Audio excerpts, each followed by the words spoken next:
Last night, Javi Lopez continued his torrid pace, hitting his 19th home run of the season. Today, reigning AL Cy Young Award winner Barry Zito and the Oakland A's try to douse the Braves' hot bat. Good afternoon and welcome to TBS Sports Control, presented by MasterCard. I'm Erin Andrews. Well, the New York Mets have fired general manager Steve Phillips, according to sources close to the organization, and have replaced him on an interim basis with senior assistant GM Jim Duquette. The Mets notified the commissioner's office of their intention earlier today, and Joe Simpson will have the call from Oakland. This is Major League Baseball on TBS. Partner of Boys and Girls Clubs of America. All right, kids, today we're going to talk about pregame rituals. You want to take your shoes and you want to point them directly south. Through programs like RBI and Rookie League, they bring baseball and softball to kids around the world. What are you doing, dude? You can't move the shoes. When you're the pitcher, you're in charge. Show no fear. Keep the hitter honest. Together, they create a positive place for kids. Now to knowing how. At the Home Depot, you can do it. We can help. Aflac, ask about it at work. Office Depot, what you need to know. And Armor All, it doesn't just clean and shine, it protects. Sweaters and jackets abound everywhere here at Network Associates Coliseum by the San Francisco Bay, Oakland, California. Hi, everybody. Don Sutton and Joe Simpson with you. It's the final game of the three-game series. A little bit of a slugfest yesterday, Joe. First 5 hits for the Braves, home runs, an 11-6 win to even the series, but they might find it going a little tougher today. Absolutely, Don. Our first look at Barry Zito, who last year was the American League Cy Young Award winner. In fact, he was the youngest Cy Young winner in the American League since Roger Clemens. 23-5, and not only was he good, he was excellent after an athletics loss. He was 13-1 last year following an L for this ball club, and he's one of the best arms in baseball, American or National League. This year, he is 7-4 with a 2.94 ERA, and that's 5th best in the American League. He's got a great curveball, an outstanding changeup, doesn't overpower anybody with his fastball, but you'll see a terrific curveball today.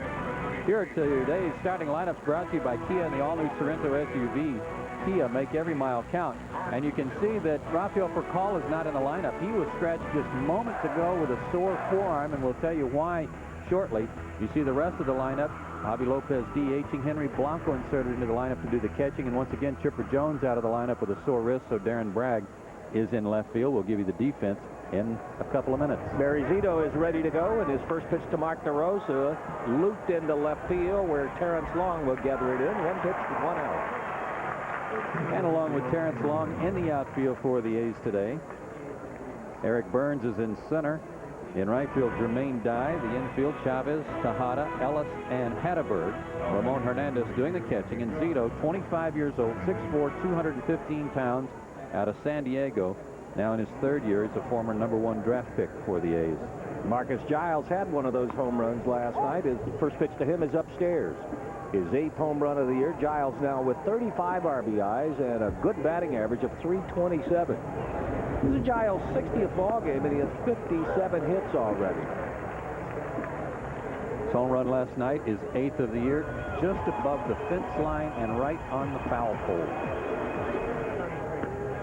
Breaking ball in for a strike. Zito, big, tall, gets great leverage, works the third base side of the rubber.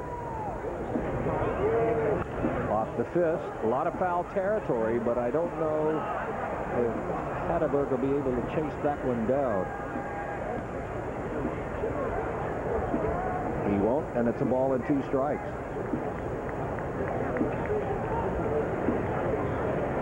The Oakland A's pitchers prepare a little bit differently than any other pitching staff you will see. This ball game, a 12:35 start. On the ground, Tejada has it for out number 2. A 12:35 start, and normally you see the starting pitcher head down to the bullpen at about maybe 10 after. Some 20 to 25 minutes prior to the game. But Rick Peterson, the pitching coach, has his guys out there at about an hour prior to the start, maybe 50 minutes. And the first 20 or 30 minutes is done stretching exercises, all on their own. They each have a program that they go through. Then they start with long toss before they ever get to the mound. So they will have been out there roughly 30 minutes before they ever take one pitch on the mound. Sheffield has a strike on him. Jam shot to third, but that's foul.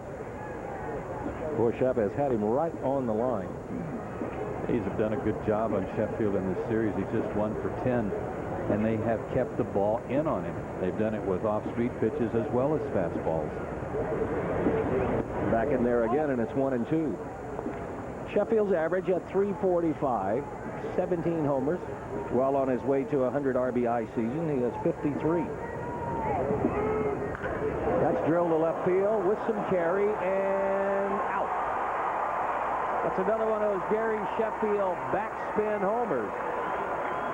That looked like a changeup thrown up there by Zito.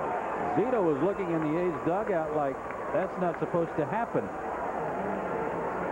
And again, they'd had a lot of success inside on Sheffield in this series, but not here in the first inning today. And Sheffield has number 18, and he hit it right in a little opening right over the 367 mark, about 3 or 4 feet to the right of where this one went, and it's an extra base hit off the scoreboard. That changeup had a little cutting action on it. Hernandez was set up outside, wasn't he? And the ball came into the middle of the plate, so the Braves strike first. 6 home runs in 2 days off the bats of the Atlanta Braves, and Andrew Jones will make his way in. Jones with 17 homers himself. Second man in the lineup with 50 RBIs.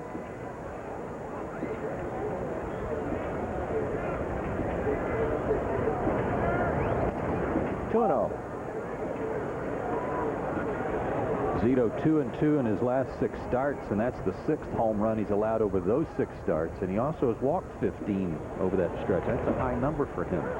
Fastball, we're getting strike 1. But he has good control. Just turned 25. Yeah. That's in the air to left field, but may have gotten in on Andrew Jones's hand. So second time in the inning, Terrence Long will gather one in, but the Braves are on the board first. As the A's come to bat, they trail 1-0.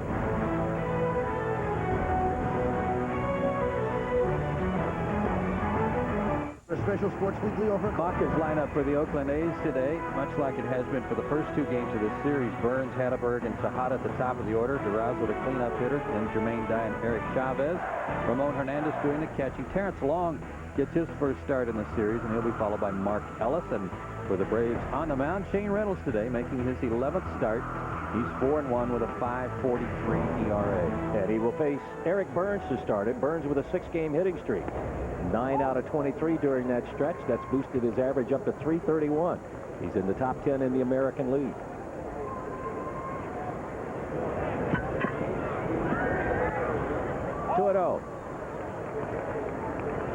Shane Reynolds' last start against Pittsburgh, he was cruising along, then he was trying to beat the rains, and the Pirates popped him for some hits and runs in the 5th inning. Wasn't able to get out of the 5th. Got no decision, though, because Atlanta's been scoring a lot of runs for him. Braves have won his last 5 starts. During that stretch, he has an earned run average of over 5, but he's gotten 11, 12, 9, 3, and 8 runs in those ball games the Braves have scored. 3-1 to the A's leadoff hitter, who is an interesting guy to watch. He is plenty of energy, shall we say. Yes, he does. On the ground, one hopping into the glove of Vinny Castilla. First out is an easy one for Shane Reynolds. For the Braves defensively today, Andrew Jones missing in the outfield with a sore wrist. And the change at shortstop, DeRosa starting there for Rafael Furcal. Henry Blanco doing the catching, so that means that Lopez will be DHing. And with a lefty pitching, Franco gets the start at first. And we'll show you some video on Furcal as we have time for it here about a shot he took off the forearm last night that was too sore today for him to play. Batting in the 2 spot, Scott Hatteberg, and he takes ball 1 outside. He has hit 2 consecutive ball games, but it's been 2 of those 1-for games. He's 2 out of his last 10 and only hitting 193 over his last 15 ball games. His average starting that stretch was well up around the 300 mark, but now it's fallen all the way down to 259.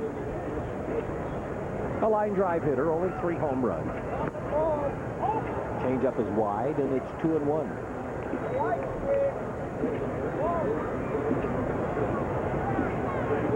Network Associates Coliseum. Many are referring to it as a launching pad after the first couple of days here. Hatterberg was the guy, Don, that hit that rocket last night. Almost took out Rick Reed, the umpire. Reed screened for call. Watch this. It goes right between Reed's legs. And then the short hop came up and hit for call in the wrist and forearm. And that's what was very tender this morning when he got to the ballpark and had to be scratched. A little bit inside, full count 3-2. Shane Reynolds already questioning Alfonso Marquez's strike zone, and looks like he's hearing a little bit from the Braves dugout too. So a payoff pitch on the way to Hatterberg. In the air, in left field. Got to keep an eye on the bullpen. That's Darren Bragg, and almost overran it, but makes the catch, and there's out number 2. Well, you know, as an infielder or an outfielder, that you've got tons of room here, and I think sometimes you get so enamored with that, knowing you've got room to run, you forget to locate the baseball. So Bragg had to check where he was and then relocate the ball, and as you said, almost overran it. 2 quick outs, and that will bring up Tejada, the shortstop. Miguel Tejada, 0 for his last 13.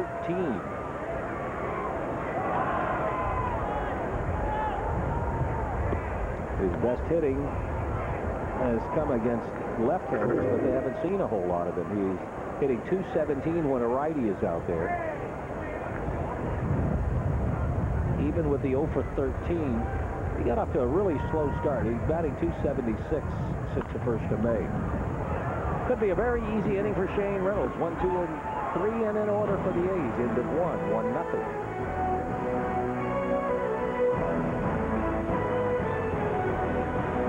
For a better way to paint? One touch, and the Wagner Quick Touch Power Roller gives you professional results fast. Sports, Major League Baseball, and Cap Cure are joining forces to help keep Dad in the game. This week is the Cap Cure Home Run Challenge, and all 30 Major League Baseball teams will participate in this week-long event that raises awareness and funds for finding a cure for prostate cancer.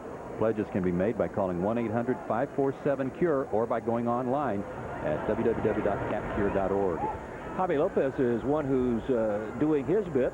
Atlanta Braves hitting a lot of home runs, not only for Cap Cure, but because they are swinging the bat away. It's 1-1 to Lopez. 3 out of 5 last night. One of the 3 hits a home run. He picked up 4 RBIs, 3 hits and 10 at-bats in the series. His last 12 ball games have seen him just explode. 19 RBIs in that stretch, and he launched one last night. Yeah, he almost hit one in the seats in straightaway center, hit high up off that wall, and that backdrop in center field. One of his longer homers in recent days. And 1 of 11 he's hit in the last 12 days. 1 ball, 2 strikes.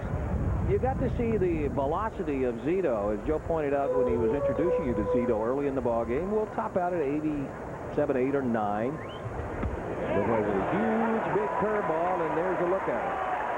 It just keeps biting. So I would say it has to be so easy to give up on that pitch, especially out there. Right-handers. Yeah, actually, lefties have a little better batting average against him than right-handers for that very reason right there. You think there's no way that pitch is going to come back to the plate, and it does. Julio Franco getting the start at first base, brings a .281 batting average up, a homer, and 14 RBIs.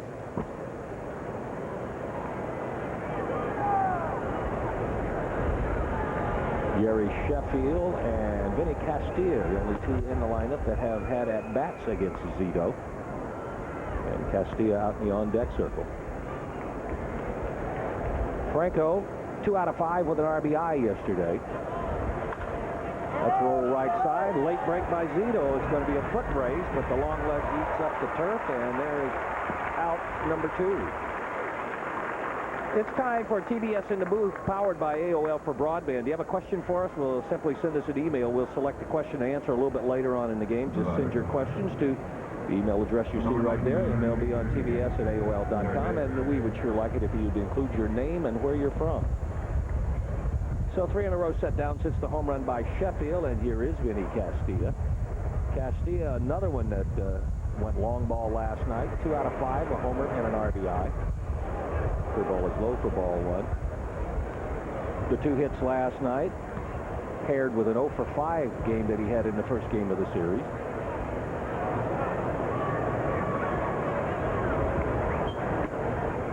Inside 2-0. Sorry. Interesting that Benny's got some shades on, and I don't know that we've seen the sunshine here since we landed Monday afternoon. It's been cloudy, gray, and overcast all 3 days. That's rolled toward third. Tough chance for Chavez, and this time he can't make the bare hand pickup. That'll go as an infield single. So, as the Braves did in the first inning, 2 quick outs and now a base runner. And that will give Henry Blanco a chance to hit. First one of those that Chavez or Tejada, either one hasn't come up with cleanly. They've been outstanding defensively in this series. Blanco wasn't originally in the lineup. Mark DeRosa was a designated hitter, and Javi Lopez was catching, but for call-out, DeRosa then with the shortstop. Lopez to DH, and Henry Blanco gets the call behind the plate. Just right to start it there. Does that speak maybe to maybe some more depth for a right-handed hitter for the bench for Atlanta? You mean needed? Yes. I think it could. And I say that because to get Blanco in the ball game, in for strike 2. I mean, to get an extra right-handed batter in there against Zito, it necessitated Blanco catching and moving Lopez to the DH. Since DeRosa was moved out of that spot. And you already have Julio Franco, who would be a candidate to DH. That's inside. Your other 2 first basemen are left-handed hitters. Yeah. You're right. Bragg forced to play because of Chipper Jones' injury, and he's a left-handed hitter already in the lineup. 1 ball, 2 strikes.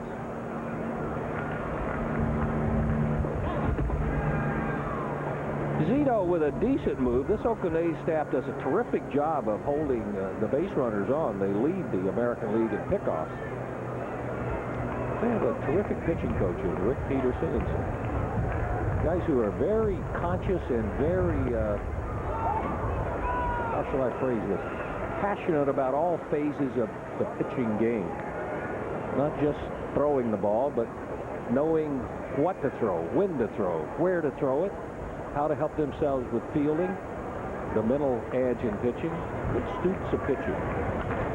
In the air, back a third. Chavez is there in foul territory and will get her in out number 3. Braves get a base runner, nothing more. Inning and a half in the books, 1-0 Atlanta.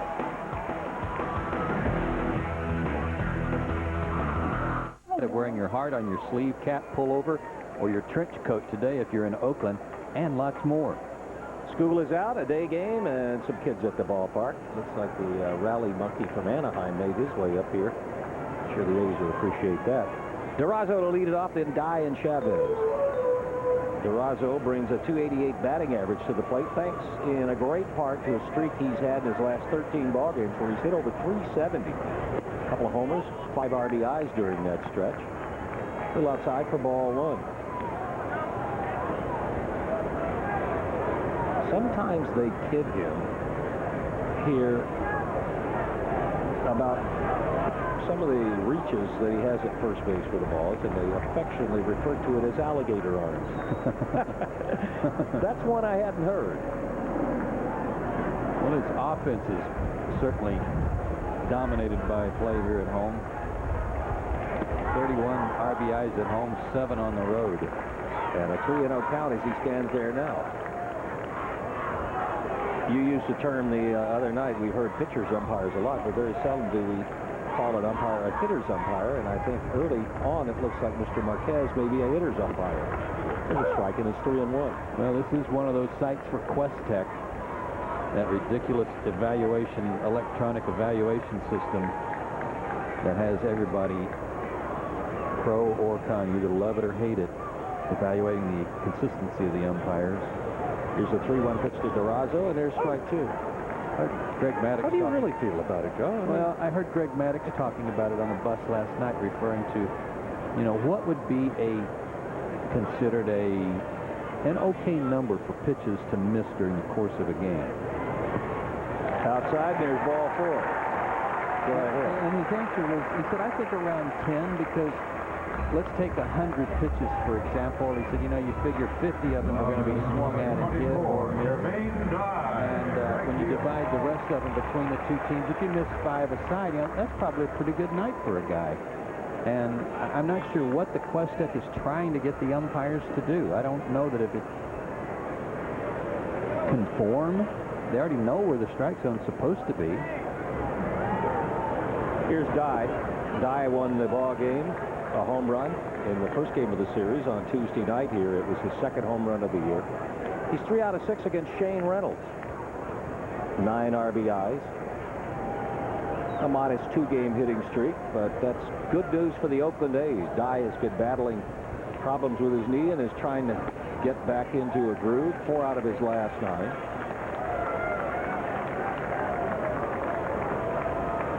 You never think, I've never thought of it in terms of what is acceptable. Maddox was giving some compliments to Tim Cheetah and the work he did here Tuesday night, saying he thought he only missed a couple of pitches. That's on the corner for strike 1. That Greg thought were strikes that could have gone his way and didn't, but he thought otherwise. Cheetah did an excellent job. Pitchers complain more than hitters do. Well, I mean, if he only missed 2, yeah, you know, and what Maddox pitched, 7 innings, I'd say that's a darn good night. Too close to 100 pitches. That's drilled, but DeRosa makes the play, drops it, and they're going to get the force at second. They're going to get the double play. Speaking of Tim Cheetah, right in the middle of that one, so that was one of those where absolutely nothing that DeRosa could do. An odd double play. It goes in the books. He's 6'4", 3. Braves last night behind Ramirez turned double plays in 3 of the first 4 innings. This is not your typical double play.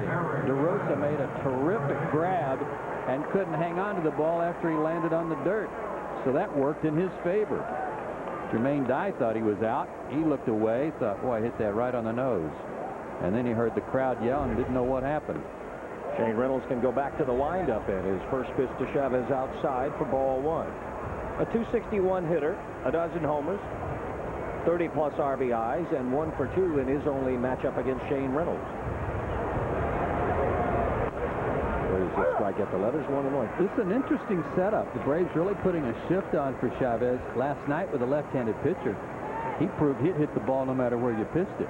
He had a couple of base hits to left field, including a double against Ramirez going the other way. So be careful. If you're going to play him to pull, you better pitch him in. Might be with Shane Reynolds throwing a lot of off-speed pitches, too. They might be thinking he's going to pull it. But wouldn't that be an easier pitch to guide to left? I would think so if you make a mistake with it. That's hammered to right field, but Gary Sheffield battles apparently the white shirts and comes up with it, we think. It is out number 3. Reynolds faces the minimum. End of 2, 1-0 Braves.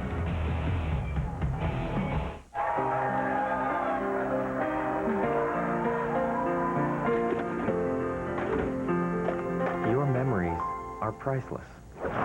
So why not preserve them on a format that can stand the test of time? Recordable DVD by Philips. Simple to use, easy to enjoy.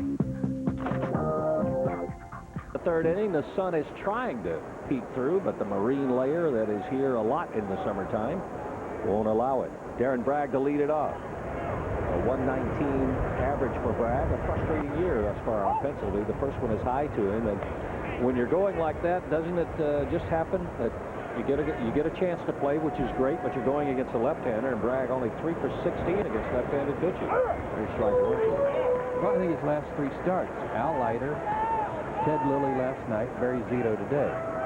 Go get him. They play him straight away in the infield, but shade him way around the left. He waits on the curveball and hits it deep to left field. But Long has time to track it down. And that's out number 1. Let's go to TBS Sports Control and Aaron Andrews. Thanks, Don. We're going to go to Miller Park. Bottom of the 4th, 2 outs for Richie Sexton.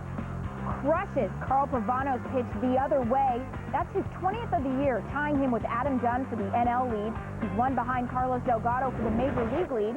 And Brewers are on top of the Marlins, 6-3. Guys, back out to you. It's 1-0 Atlanta Braves here, and Mark DeRosa up for his second time. First time up, DeRosa fly to left. He's 0 for 1. More at-bats for DeRosa, and his numbers have gone up lately. In on the hands. 0-2. So getting back to Questek. Yeah. You made a statement earlier. I think you said you're not sure what the purpose is. As I understand it, it was originally to monitor the umpires, to give some consistency and quality control, for lack of a better word. So you think it's overstepped that a little, huh?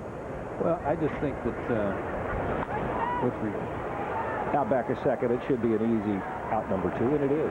with respect to, I want to go back to Tim Cheetah 2 nights ago. That was a 12-inning game that was played in less than 3 hours. And not that it had anything to do with the way Tim Cheetah was calling the ball game, but he obviously had a good night calling balls and strikes. Both pitchers had something to do with that. Hudson and Maddox, they worked quickly, but they're around the plate, and the hitters knew that they had to be swinging.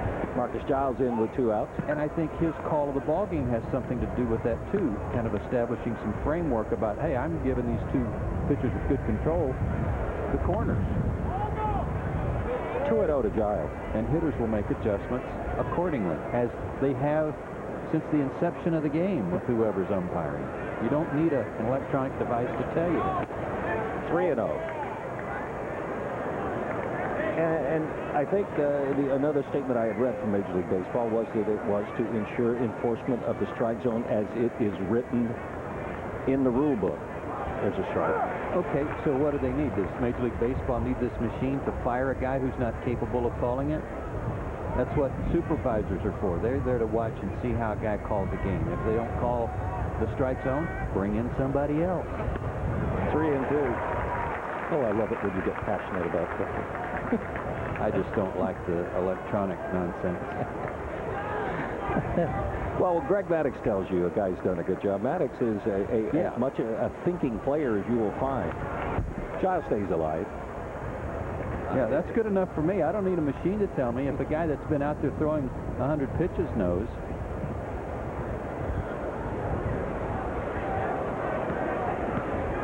Another payoff pitch to Giles, and he lines it. One hop to short. A long throw for Tejada, and it's not in time. So Giles legs out an infield hit, and for 3 consecutive innings, Zito has been able to get the first 2, and then Braves get a base runner. Good glove work, but too long a throw for Tejada, who put everything he had into that throw and made an accurate throw, but too late to get Giles. 3rd hit of the day for the Atlanta Braves. A runner at first base for Gary Sheffield. Sheffield caught a changeup his last time up that drifted over the plate, hit down on it, and the backspin carried it over the 367 sign. Up and in for ball 1. Look at the location. They wanted it down and away, and it was middle in and right over Catfish Hunter, who gave up a few, but they were solo shots. Inside, 2-0. Boy, Hunter and that other jersey on the left field fence, Raleigh Fingers, both Hall of Famers and part of a great run that the A's had here in the 70s. An interesting ball club. 3 straight years world champions.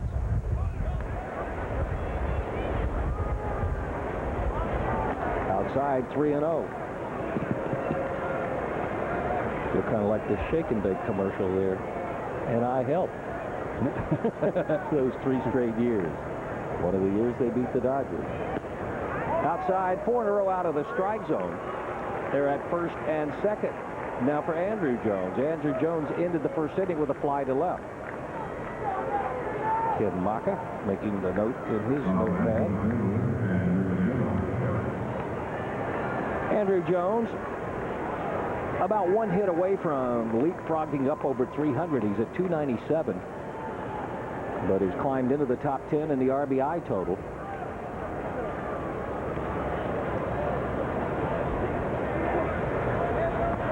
Big sweeping curveball against strike 1. That's a beauty. There's a lot to like about Andrew Jones. His defensive play, obviously, arguably the best center fielder in baseball. His offense has improved year to year. But I think if you're Bobby Cox, one thing that you also love is you pencil his name down 158 to 160 times every year. It bugs him to not be out there. Yeah, it does. Even when there are days when probably he would be more comfortable taking a day off He is obviously would be more comfortable from the neck down, but from the neck up, he just can't stand not being in the lineup. Nothing in 2 to it. Upstairs, 1-2. He got hit on the hand last night with a pitch in the first inning from Lilly. Hit him on the middle right knuckle. And he had it nice after the game last night. But back in the lineup today. Fouled away, and he stays alive, 1-2. We watched Zito a couple of times already, Joe, getting 2 quick strikes and then or throwing a fastball upstairs. That seems to be a common thread with almost all the A's pitchers. Yeah, we saw it from Fultz when he was trying to close the game out in the 9th inning 2 days ago. Up and in, and there goes Andrew Jones. Brings in a pair of base runners, but leave them both stranded. And in the middle of the 3rd, they still hang on 1-0. Before they were dumber, they were just dumber. See the original Boneheads in the movie you love, Dumb and Dumber, 8 Eastern tonight on TBS Superstation. Happy, Come to Pop. Oh, look at that. You can never spread enough love. Grab your friends for Denny's Barbecue Days. These are so good, too. Taste our hickory smoked St. Louis-style ribs covered in rich barbecue sauce. Or for $6.99, try our tangy barbecue chicken deluxe. One of 4 great new meals. Check out Denny's Barbecue Days. Baby, you might want to go in that kitchen and get this recipe. Denny's, a good place to sit and eat. Hi, I'm checking in. Hi, checking in. Checking in. Hi.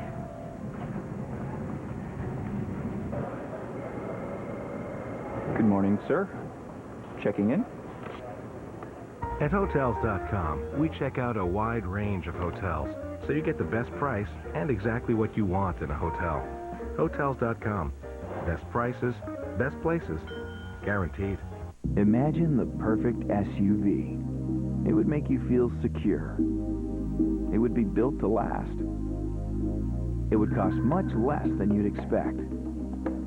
And it would be awarded best in class. What you'd be imagining is the Kia Sorento, the only midsize SUV with a standard V6 and a 10-year warranty for under $21,000. Imagine that. Now get 0% financing or up to $2,000 cash back.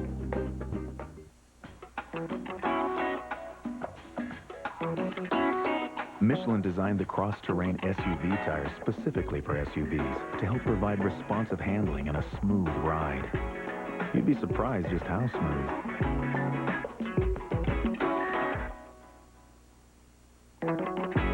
Michelin, because so much is riding on your tires. Want to help Special Olympics? Want a Michelin Man bobblehead? Go to MichelinMan.com to find out how. This game resembling game number 1, which was a low-scoring, good pitching affair, a slugfest yesterday. A's without a hit off Shane Reynolds. And Hernandez will start it. Hernandez, Long, and Ellis. The first one is a strike.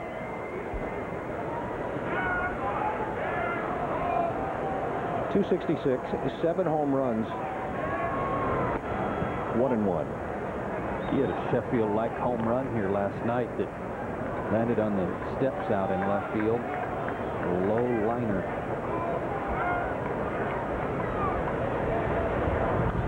That's off the fist, and it's 1-2. A lot of young players on this A's club, a lot of young, talented players.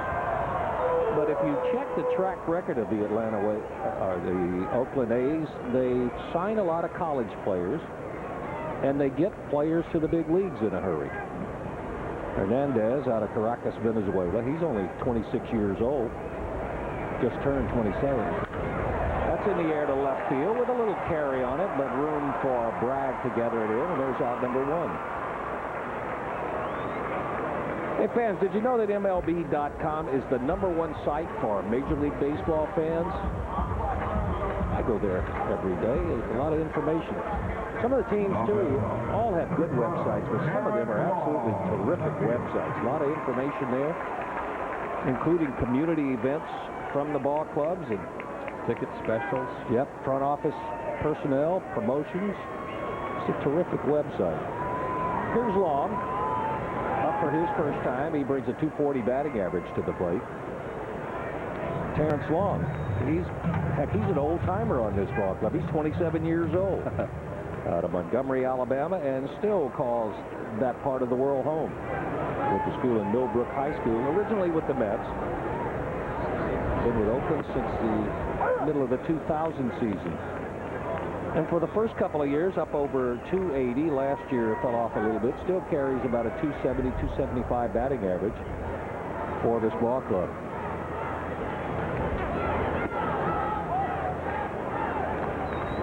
Two and one. He had a long hitting streak, consecutive games played streak snapped a few days ago. He's been struggling with the bat, so Ken Maka's given him a couple of days off. 3-1 to him. Originally a #1 pick of the Mets, he was a player that the Oakland A's wanted and got in a deal that sent Kenny Rogers in 1999.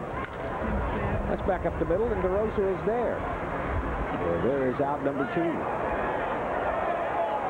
Ball was dropped by Franco, but first base umpire Rick Reed said no, he was taking it out of his glove. The Oakland fans not in agreement with that, but the out will stand. Julio Franco continues to change the ball between his legs here like he does. And you know what? He didn't even drop it. I think they maybe have been yelling down that he came off the bag. That may have been what it was. He did stretch out for that one. Shane Reynolds has faced the minimum through 9, and number 9 is Ellis. Ellis with a 243 batting average. These guys been struggling a little bit too. Help me understand something, and I see it a lot where managers will say he's in a slump, so I want him to watch some games. I don't argue that. I know that some managers feel like, and players especially, will say, well, I can't get better if I'm sitting. But I think a little different perspective helps. May have worked. Here's the first base hit of the day for the Oakland A's. Wide turn by Ellis, but he thinks better of it. Good throw back in by Bragg. Good hustle by Bragg. And the 2-out single will put Ellis over at first base and back to the top of the batting order for Eric Byrnes. That was one of the things that Maka had in mind when he sat long down for a couple of days. The A's fired their hitting coach, Thad Bosley, right at the end of May, and they brought up Dave Hudgens, who had spent some time as the big league hitting coach prior to Bosley. Hudgens has been in the organization for quite a while, knows these guys quite a bit, and Maka wanted Ellis and Long to spend a little extra time in the cage with Hudgens to work on some things. Well, it works for Ellis. Byrnes grounded to third his first time up. There's Hudgens standing behind Rick Peterson.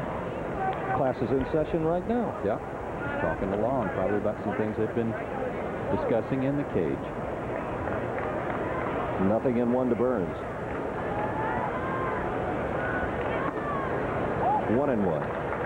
This guy is fun to watch. He's got some enthusiasm.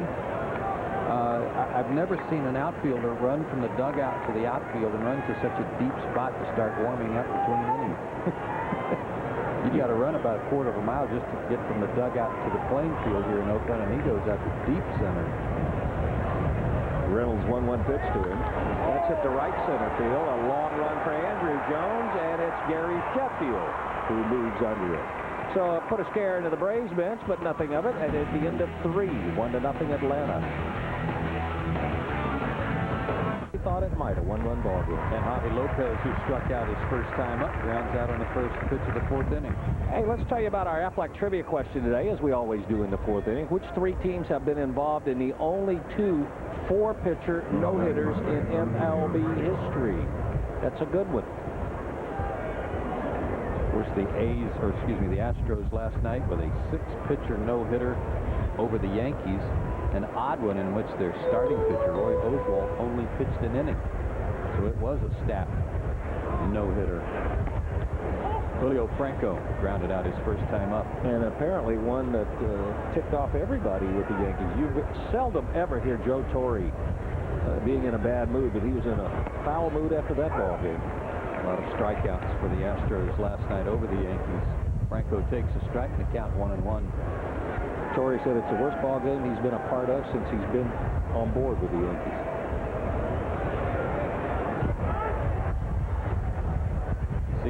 He works quickly, but took too much time there, and Franco stepped out.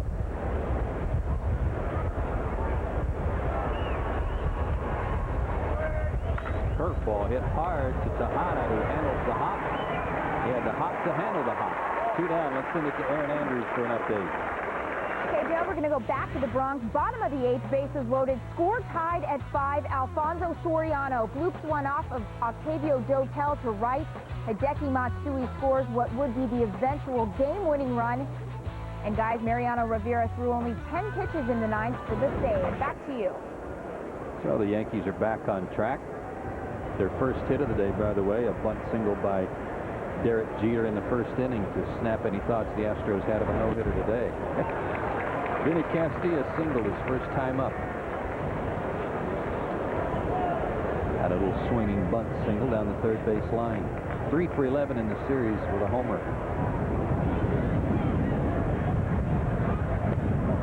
Good off-speed breaking ball, 0-2. Usually when a pitcher pitches a no-hitter, he gets something like watches or something like that for his teammates. Boy, those Astros are going to make out like bandits, aren't they? I'm sure Milo will chip in. I'll pick up part of the tab.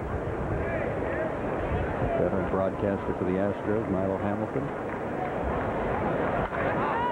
In the air, out near second, Ellis. Staggers a little bit, but makes the catch, and an easy 1-2-3 inning, the first of the day for Zito. And we go to the bottom of the 4th, 1-0 Atlanta.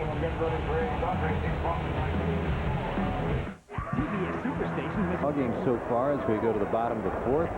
And for the A's, the heart of their order, Hatteberg, Tejada, and Durazo due up. Hatteberg fouled out, as you see, his first time up. He's 2 for 11 in the series. Shane Reynolds has allowed only 1 hit and 1 walk.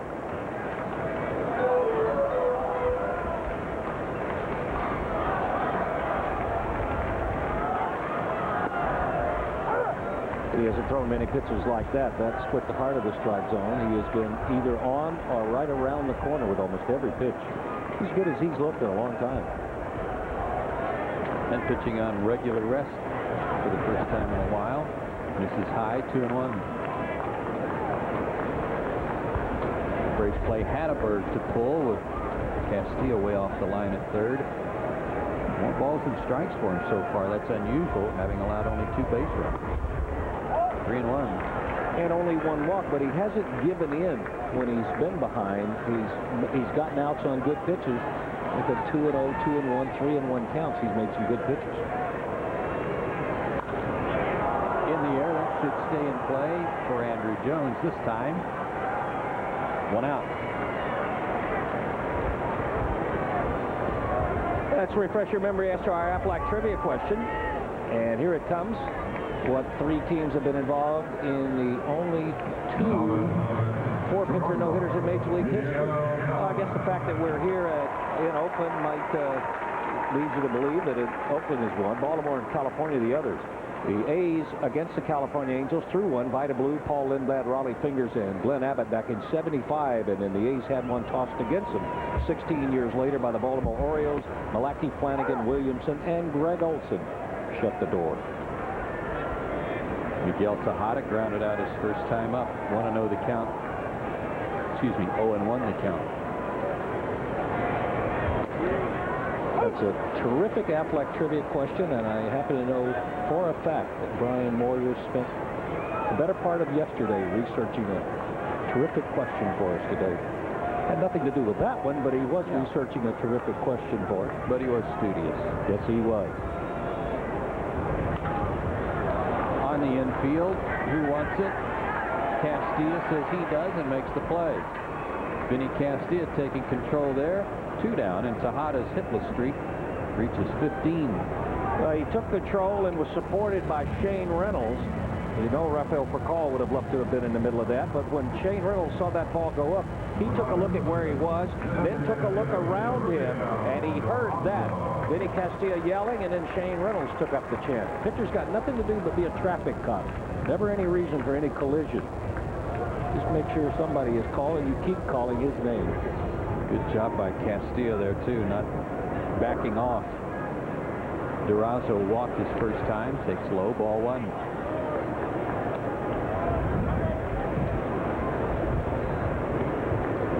Reynolds made a start against the A's last year in interleague play, and they had him out by the 4th inning. He only lasted 3 2/3 innings, 7 hits, 5 runs. One of the things that Ken Maka was saying about Reynolds before the game was, we've got to be patient. If we go up there hacking away at the first or second pitch, we're going to be in trouble. And yet today they've seen a lot of pitches and haven't had much success so far. On the ground to first and under the glove of Julio Franco, who played it off to the side. He had time to get in front of it and side-saddled it into an error. He's upset with himself, as he should be. He did side-saddle it and played for a hop that he didn't get. Reached out to backhand it.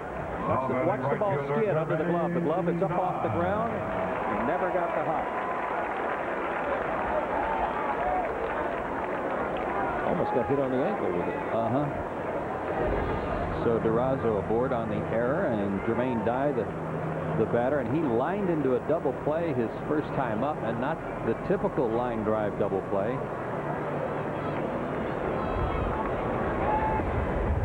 It was one of those where DeRosa made a great catch on the line drive, but couldn't hang on to it. Dye stopped running, and with a runner at first, they turned it into a 6-4-3 double play, did the Braves.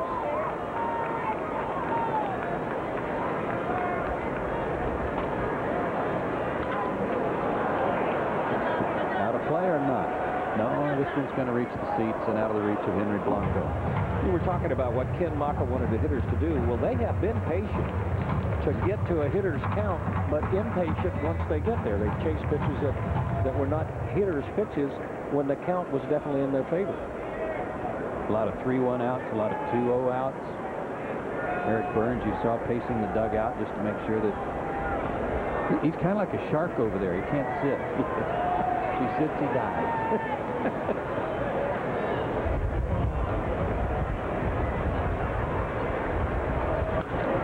That one will stay in play, and Franco will have a chance to redeem himself and get out of the inning, and he does. So the error doesn't hurt, and we played 4 innings, still 1-0 Atlanta.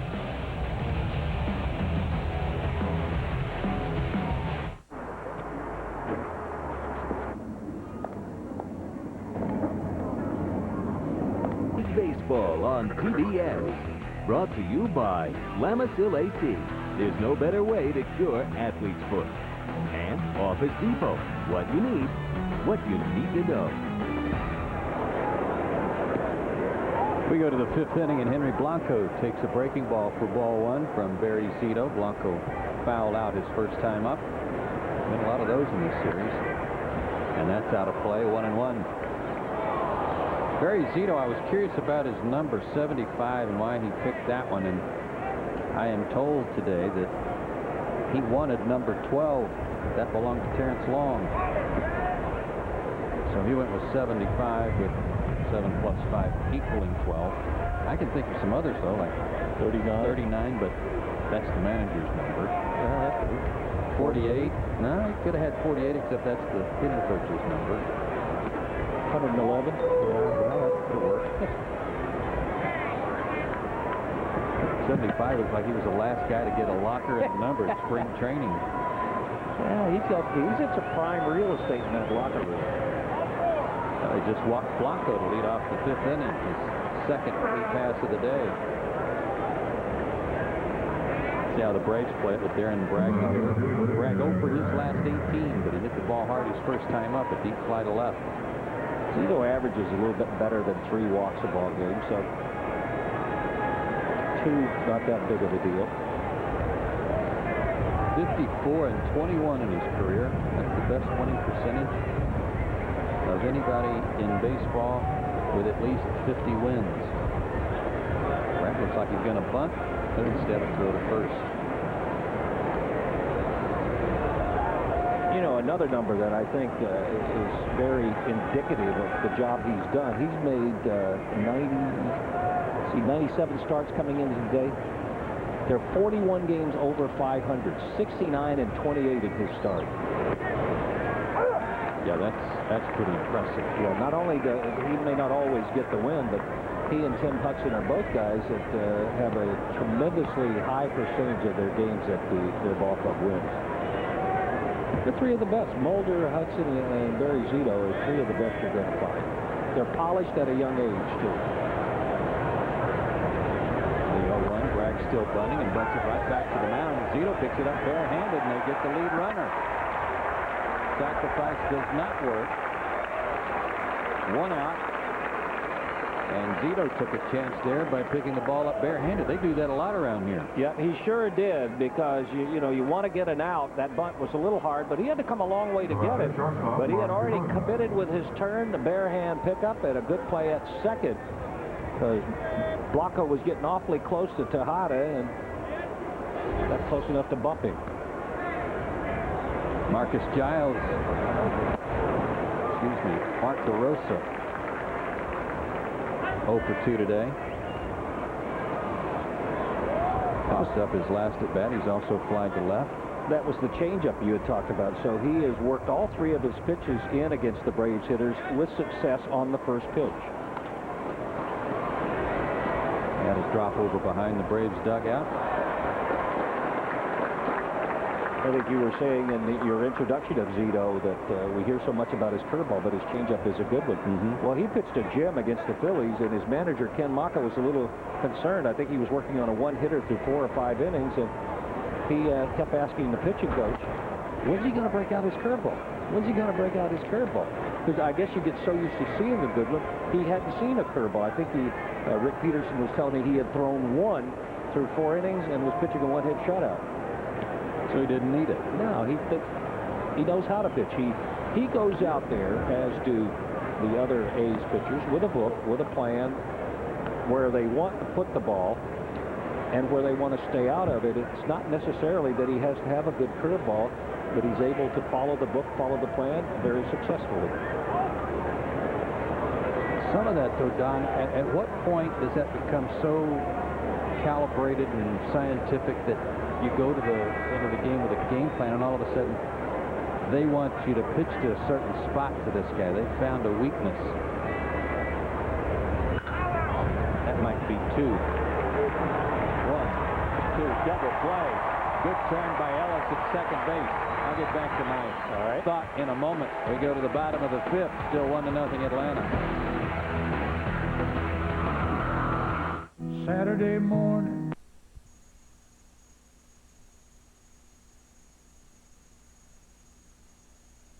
The activity coming up a little bit later on in baseball. The Florida Marlins and Milwaukee not involved in interleague play today, and the Brewers won 6-5. We told you earlier about the Yankees win. And as you check out those scores as they stroll by below there, remember SI.com is your source for scores and other breaking sports news.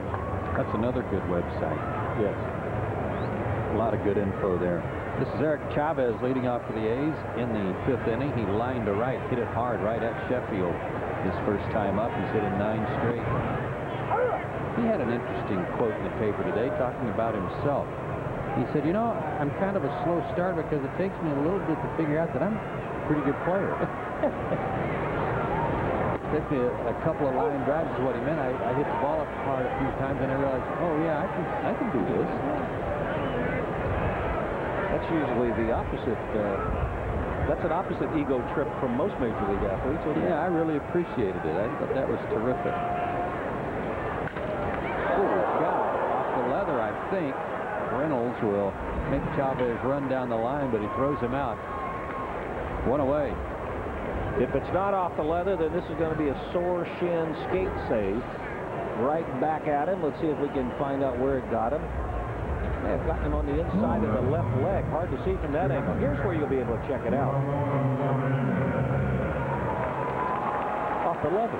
Yeah, I think it's got the glove. He had one like that against the Pirates in his last start. He knocked down with the glove. Ramon Hernandez flied to left his first time up.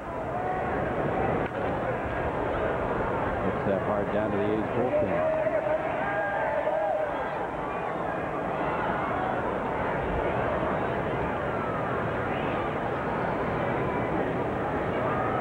This is old-time baseball here where the guys sit out in the open. Kind of like Wrigley Field. 1-1 to Hernandez.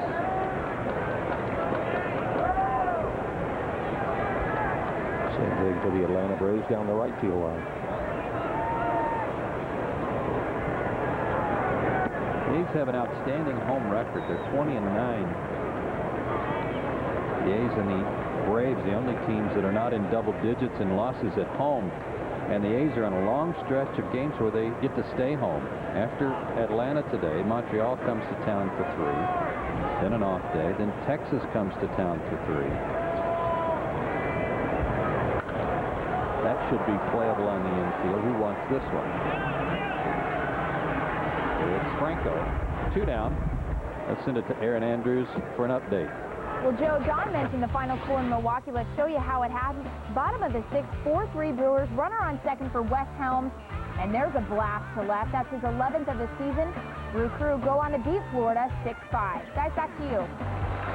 All right, Aaron, thank you. Terrence Long grounded to short his first time up.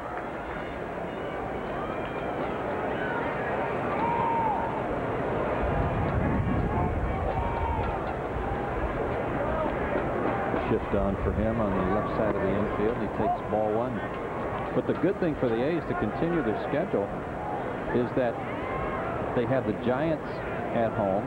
Then they go to Texas for 3. They have the Giants on the road, but they just get to drive across the bridge for that one. That's a good deal. They're at home almost the whole month of June. Not a bad place here to be at home at. 2-1.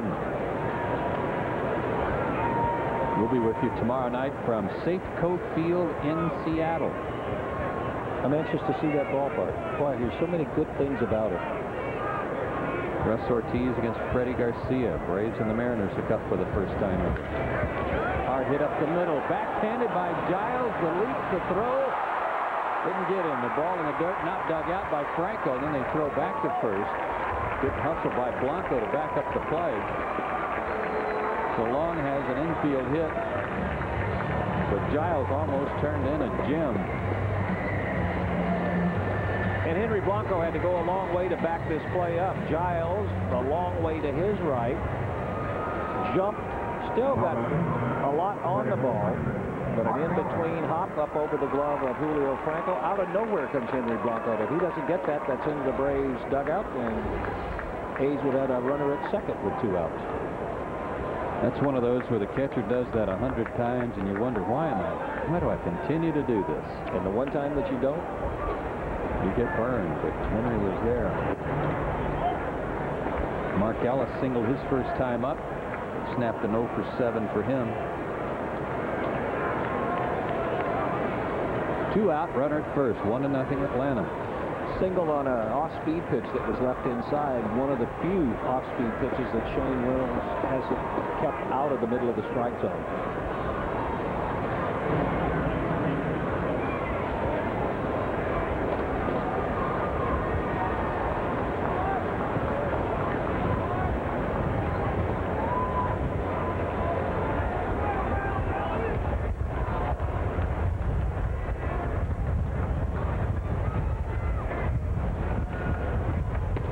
Good off-speed pitch for a strike. Here are the rest of the pitching matchups for that series with Seattle. Mike Hampton threw on the side yesterday and declared himself fit and ready to go against Jamie Moyer. Those are 3 terrific pitching matchups. Ortiz and Garcia could pitch similarly. Hampton and Moyer are both lefties who change speeds, and you're going to love taking a look at Mesh. How it's pronounced? Yep, Gil Mesh. I've seen him pitch on TV a couple of times. Greg Maddox, obviously the master at changing speeds, but Mesh has good stuff. Those are great matchups. Should be fun to watch. And we'll have the first one for you tomorrow night, 10 o'clock Eastern Time, here on the Superstation.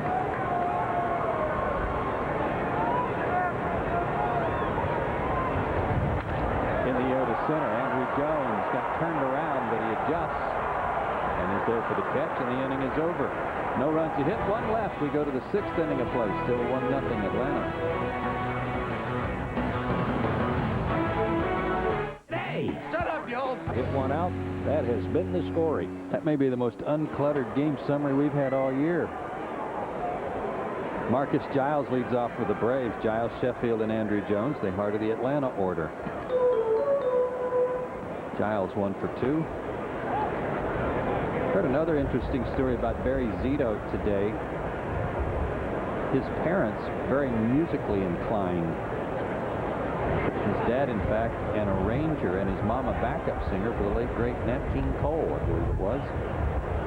And then Barry got interested in baseball, and his dad actually hired Randy Jones down in San Diego, the former Cy Young Award winner for the Padres, to teach him how to pitch. And Zito gives him a lot of credit. Did last year when he won the Cy Young Award for Jones's influence on him as a young pitcher. Zito throws about 107 miles an hour faster than Randy Jones did, but it worked. Randy Jones knew how to pitch, knew how to work with what he was given, and that's what you're seeing Zito do. He's a good number 2. He's never lost to the National League in interleague play. 5-0.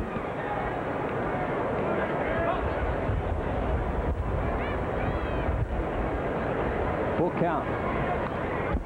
Giles has had some good cuts in this series, and he is 6 for 9 now with a homer against the A's. Had 3 doubles in the first game of the series and a home run last night.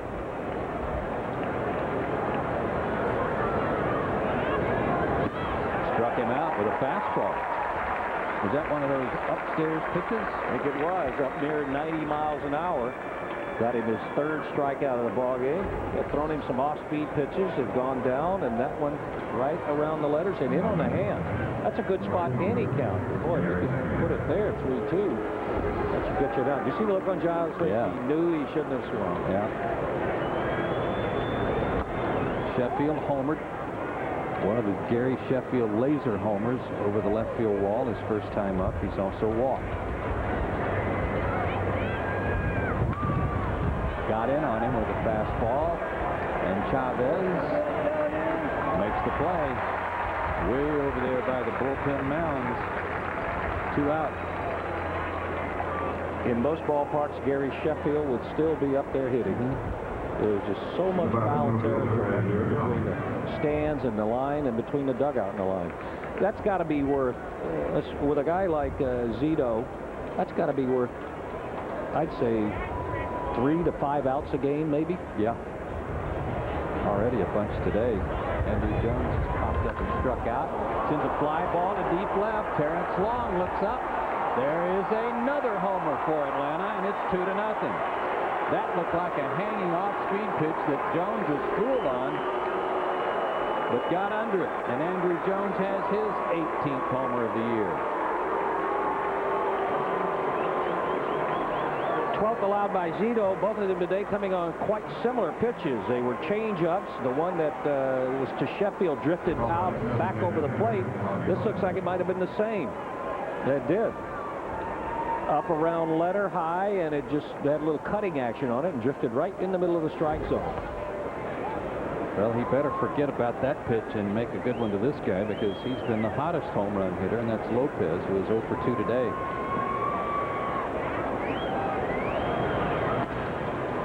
Javi Lopez has hit as many home runs in the last 12 games as he did all last season. 11.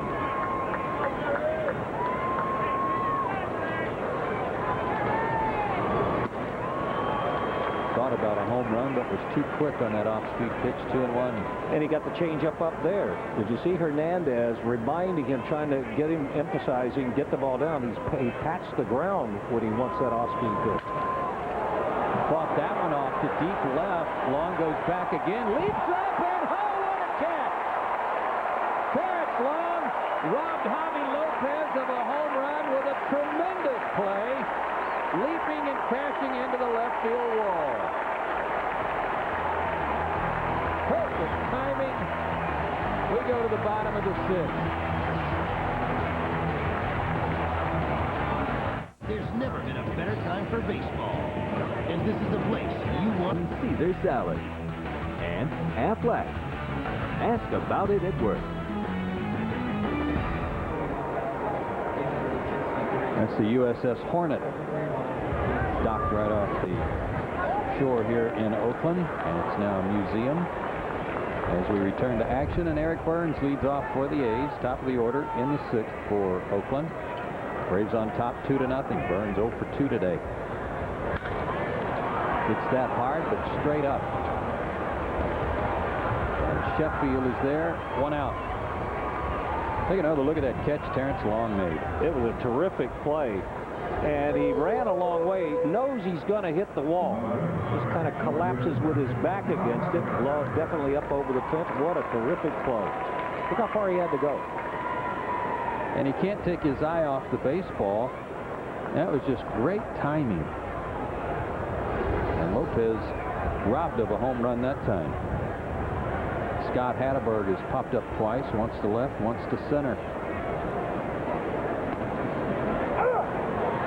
Shane Reynolds' longest outing of the year, 7 1/3 innings back on April 20th.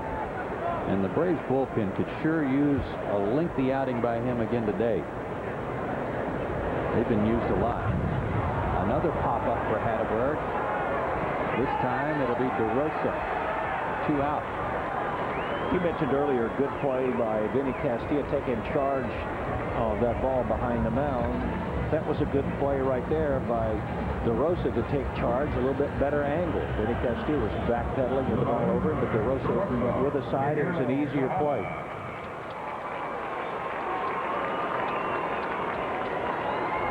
Two out for Miguel Tejada. 0 for his last 15.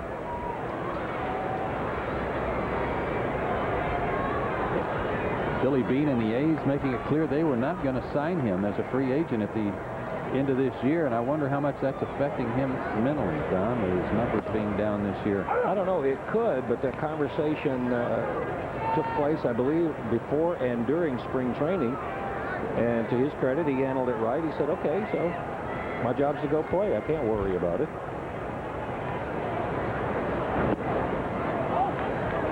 1-1 the count. Reynolds now with more strikes than balls. That was not the case in the first 3 innings.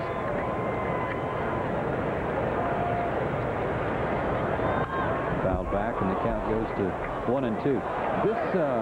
It's great weather to pitch in, though, isn't it? Oh, it's perfect weather to pitch in.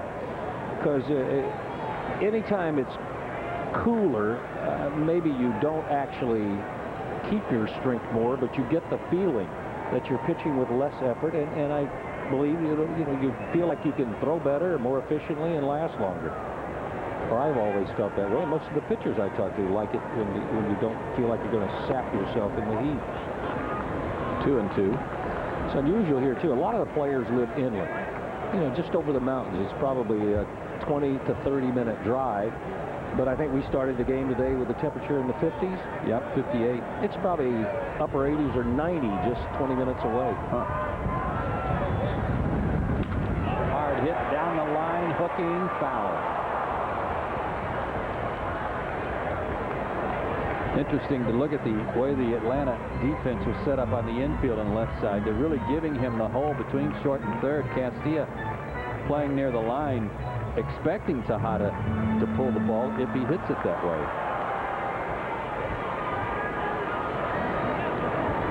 Lots of games watched, lots of input. Where does he hit the ball most often? That's how you set up your defense. This one's up the middle, though, and out of the reach of Giles. That was sharply hit, and Tejada has his first hit of the series. And the batter will be Rubio Durazo, who has walked and reached on an error. I didn't finish my thought an inning or so ago about improvising. You get all of these numbers, and you get all of this scientific information, and here's where we want you to pitch this guy. Here's where we found that he makes the most outs. But if you get in the course of a start and it doesn't take you long to figure out, hey, I can't throw my fastball to that spot, and I got a better changeup today than curveball.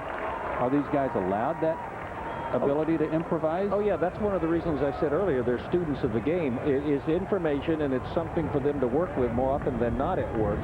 But you're talking about with Mulder, Zito, and Hudson, you're talking about 3 guys who are just not initiators of action. They're not pitching machines. They don't just say, okay, feed me some stuff and I'll spit it out for you. No, they know how to pitch and how to make adjustments. It's certainly showing in their results. But it's just another way of getting an edge if you know what has happened successfully most often against hitters. Dangerous hitter here. Durazo takes a breaking ball. 1-0. You may have 9 of the best curveball hitters in all of baseball, but you're not going to tell Barry Zito, stick the curveball in your back pocket. It's too good of a pitch. Yeah. Same with Hudson. You're going to say, hey, this guy's a low ball hitter. So what? He's a sinker ball.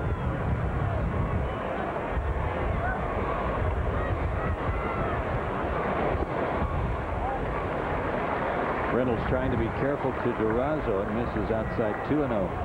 Jermaine Dye on deck.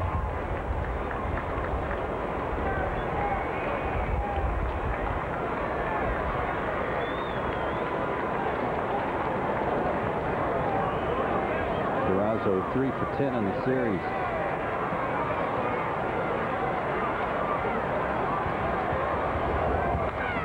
They pitch him away, and he can't lay off that 2-0 pitch that was off the plate some, but a long run for Castilla, and he makes the play. Long run for Castilla, who was playing Durazo to pull, but that'll end the inning, and again on a 2-0 count, they go after a bad pitch, and they go to the 7th. Before they were double. And give. And give. Well, at Radio Shack, we believe it's about time dads receive. So get Dad cooking with a wireless barbecue thermometer on sale for $39.99. Or a Motorola color screen phone from Verizon Wireless on sale for $79.99 with activation. That's $150 savings. Radio Shack, you've got questions, we've got answers.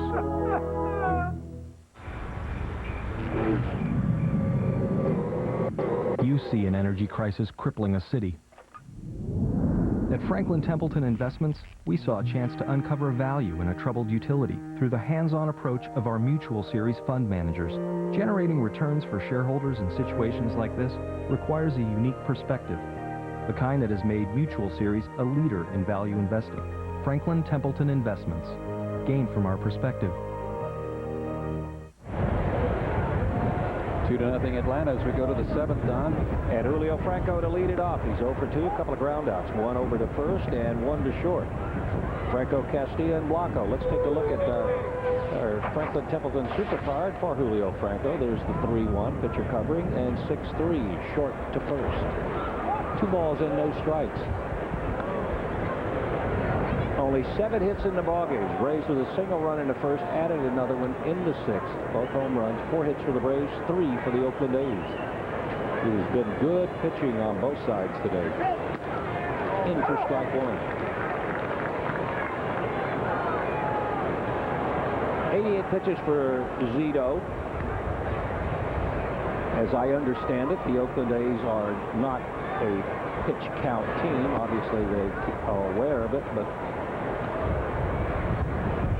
the distance and the amount of time spent on the mound is not dictated so much by the number of pitches.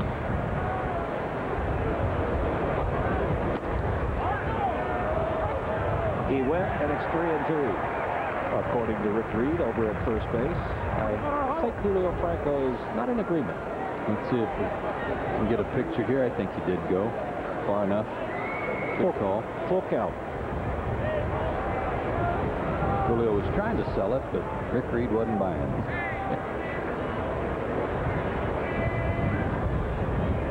And here's the payoff pitch to Franco. Hit to center field, in, out, back, around, and he's not going to get to it. Byrnes got caught, that ball right over the top of him, and gets switched around, and Franco gets a leadoff double. That's better than a walk anyway. Remember in Animal House when John Belushi was sneaking up on the administration building and he was jumping around and his feet were moving? He was trying to see if anybody was watching. That's kind of what Eric Byrnes looked like when this ball was hit right at him. He jumped, he turned, he stood, he wasn't sure what the ball was going to do, and then when he did turn, he realized, uh-oh, over my head. And for Franco, that's his 5th double of the year. He's in scoring position for Vinny Castilla. Castilla single, and he popped to second. He'll be trying to get Franco to third. Inside for ball 1. 274 batting average for Vinny Castilla. Another one with a good slugging percentage, up around 460. 1-1. The Atlanta Braves 39-12 in their last 51 ball games, and they have had 6. They haven't seen a whole lot left-handed starters, but they've done well when they have. They're 12-2 when the opposition starts a left-handed pitcher. Inside corner, 1-2. I don't know how this game will turn out, but I think this will help Atlanta when you're going to face a guy in a couple of days like Jamie Moyer, too. Moyer doesn't throw as hard as Zito, but a lot of off-speed stuff that might help the right-handers adjust better to him when they see him on Saturday. Roll toward third. That'll get the job done. Heads-up play by Franco. Made the ball cross behind him, so he makes his way over to third. He's 90 feet away. Out number 1 for Henry Blanco. Franco had to run out of the way of Chavez just a little bit here. But he got a good break because right here he went around the ball. Chavez was having to come to him to get the ball, and he's in a good spot to score with 1 out. The A's will bring the infield in. Let's see if Zito works from the stretch. Yeah, he's going to. Blanco has popped to third and drew a walk. Coming. And the squeeze play is a beauty. So the Braves go long ball, little ball, and take a 3-0 lead. When Bobby Cox does it, he likes to do it on the first pitch. And that was perfect timing on the part of Julio Franco in his break. He didn't give it away. He's walking, but now on the leg kick, he goes. Blanco didn't try to be too fine with it, but it was an outstanding bunt. And with a good pitcher out there like Zito, you take a run anytime you can get it. Sacrifice recorded. 1-3. Pitcher to first base. An RBI for Henry Blanco. That's his 6th of the year. Here's Darren Bragg. His struggles against lefties continuing. Now 3 out of 18 against him. Downstairs for ball 1. Great job by Blanco. Back into the screen. 1 ball, 1 strike. Yeah, he didn't give it away either, but he turned really late. That was well executed. Sometimes I know guys don't mean to do it. You don't want to give it away. Broken bat, little leaper, and grabbed by Ellis. Nice running catch by Ellis. There's out number 3, but the Braves get a double, a ground out, and a bunt. And head to the middle of the 6th inning with a 3-0 lead. Middle of the 7th inning. He has a gun, but he doesn't have a glove. Jermaine Dye will start it for the A's in the bottom of the 7th inning. A's down 3-0. Strike 1 to the A's right fielder. It'll be Dye, Chavez, and Hernandez. Shane Reynolds working on a 3-hit shutout. The A's have only been shut out once all year long. 0-2.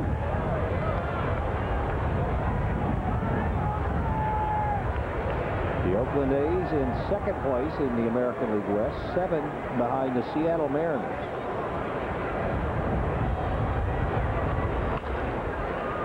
Two-strike, roll to third. Who's out number 1? You like it when Vinny Castilla does that, don't you? Yeah, I do. That's a veteran player, not afraid to go to one knee to make sure the ball doesn't get by him. I want to remind you, too, that with the home runs hit today by the Atlanta Braves, one by Sheffield and one by Andrew Jones, another pledge has been made to Cap Cure during this week's home run challenge. And here's Chavez. He is hit to right field and tapped back to the pitcher. He's 0 for 2. I sure like the way this guy plays, too. Oh, I do, too. You know what? There has been a history, though, for the Oakland A's of third basemen who knew how to play, who played hard, and were good team concept players. Take it back to Sal Bando. Good one. That's a good thought. One of my favorite players that I was ever around, and just hated playing against him, but admired him, was Carney Lansford. You got to follow that here. So there has been a tradition of how the game should be played at third that goes back some almost 30 years here in Oakland. 2-1. Is Bradford starting to warm up? Everybody yesterday talking about how unusual this delivery is. That's popped up. Another high, lazy pop off the bat of an A's player. Castillo will gather it in. 2 outs here in the bottom of the 7th. And here comes Hernandez. Hernandez hit a fly ball to left, and he is one of those that's popped it up. Popped it up on the infield to Julio Franco, out number 2 in the 5th inning. Well, as we saw at the end of the 6th inning, Shane Reynolds has been behind in the count in some key situations today, but the A's have been impatient. And according to Ken Maka, he wanted them to be patient to get the count in their favor, but they've been impatient when they had the count the way they want it and have gone after bad pitches, and that's a tribute to Reynolds. That he hasn't given in. Good pitch to start Hernandez, strike 1. Reynolds has walked 1. He hasn't recorded a strikeout, but there have only been a couple of balls hit hard off of him all day long. There's one. And it's a 2-out base hit. Now that is 1, 2, 3, 4, 5 consecutive innings. He's gotten 2 quick outs, and then the A's have gotten a base runner. A single in the 3rd, an error in the 4th, and singles in the 5th, 6th, and 7th. Not a bad time to give up your hits. That squeeze play, though, they got a 3rd run in for the Braves, was a huge run. In that, if he does give up a hit or a walk, and the A's certainly have some guys capable of hitting home runs, that a long ball won't tie it. It will take an extra base runner. Supercard of Terrence Long shows a ground out and a single. He got no further than first, but he has made the defensive play of the ball game. Terrific catch in left field off the bat of Javi Lopez. And he lines it in the gap. A long run for Andrew Jones and for Bragg. Hernandez will make his way over to 3rd, and Long in with a double. First extra base hit of the day for the Oakland A's, and the 11th double of the year for Shane Reynolds. I think the frustration on Bobby Cox's face was why that throw didn't come into 2nd, and Long casually made it in there. Absolutely. Even after the relay throw was made to DeRosa, they still might have had a play at 2nd base, but Darren Bragg's play here is to keep a force play in order at 2nd and keep that 2nd runner from getting into scoring position. Didn't happen. Marcus Giles was standing at the bag in 2nd. So 2nd and 3rd for Ellis. Ellis has one of the 5 hits by the A's. He got a 2-out single in the 3rd inning. 1 for 2. And at 2:46. Outfield plays him deep and swung around a little bit toward the right side. Bragg in left, a long way off the line. Sheffield now moves in a couple of steps in right. The infield pretty much straight up and deep everywhere but 3rd. In the dirt, good stop by Henry Blanco.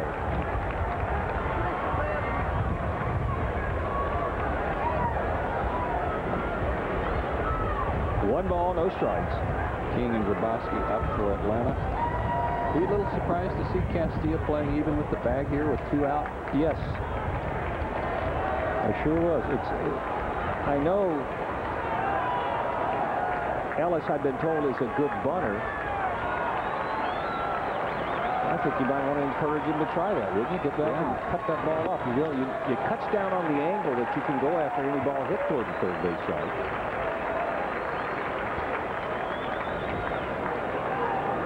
2-0. All right, here's another one of those counts. He's been patient to get 2-0, but at least a dozen times today, the A's hitters have chased something that wasn't a hitter's pitch.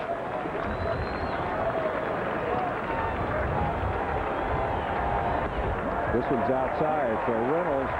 1 pitch out of the strike zone away from loading him up for Eric Byrnes. I know first base is open, but I think you've got to throw one right down the middle here. I think Ellis is the guy he needs to go after and not have to deal with Byrnes, who has proven to be a pretty hot hitter lately. There's one of the strikes. High strike called by Marquez. And there's another good reason to go right after him there. He hasn't performed well in this situation. And again, I personally don't think you need to be real tricky here. A up and away, let him put it in play? Yeah. Outer third of the strike zone. Yeah, don't try to nibble the corner. Well, we'll know in a second. When he misses outside, that walk will load the bases. Bobby Cox been sitting a little antsy in the dugout and asking the question, is he ready? That's a universal signal, taking the cap off. And that sign has been returned by the bench down there. And Ray King also signaling both are ready. Leo Mazzoni's going to make his way out. That walk, the second of the day, given up by Shane Reynolds. Well, Bobby Cox made a decision here that they're going to leave Reynolds in the ballgame to pitch to Byrnes, or he wouldn't have sent Leo Mazzoni out there. Yeah, once you leave the mound and head back to the dugout, he has to face that next hitter. There's a full team meeting on the mound.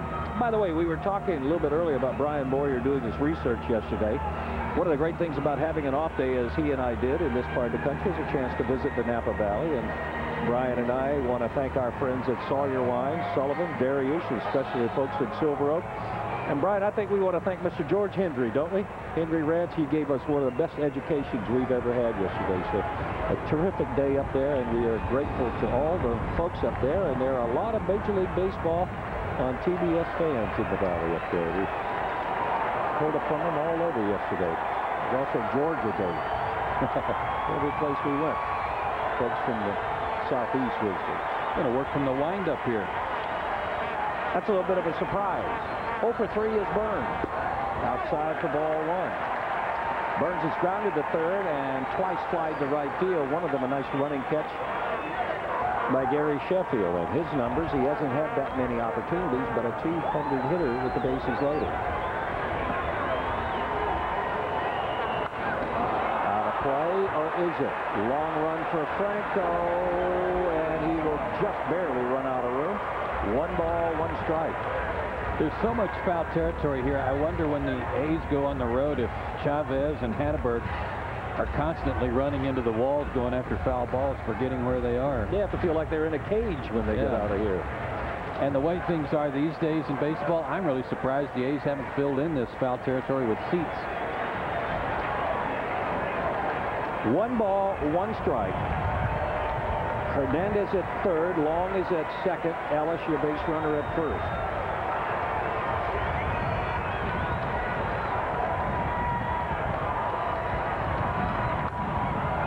Another one in almost the same spot. Okay, maybe 4 rows further in, 1 and 2. One of the things we've noticed about Byrnes since we've seen him in this series is a wide stance, a very short stride, and watch this. He just will pick his foot up and then put it right back down. He's behind in the count now, so that's not going to change. He's going to be tough to fool unless you just put it off the plate a little bit where he can't reach it. He's going to keep his hands back long enough that if you throw him a changeup, he'll have his hands back enough to put it in play. Never gets off balance, does he? No. Now here's the 1-2 pitch, and that's yanked foul. But a good cut on that off-speed pitch. Stays at 1 ball and 2 strikes. That got down there so quick, the guy doing guard duty didn't have a chance to lay leather on it.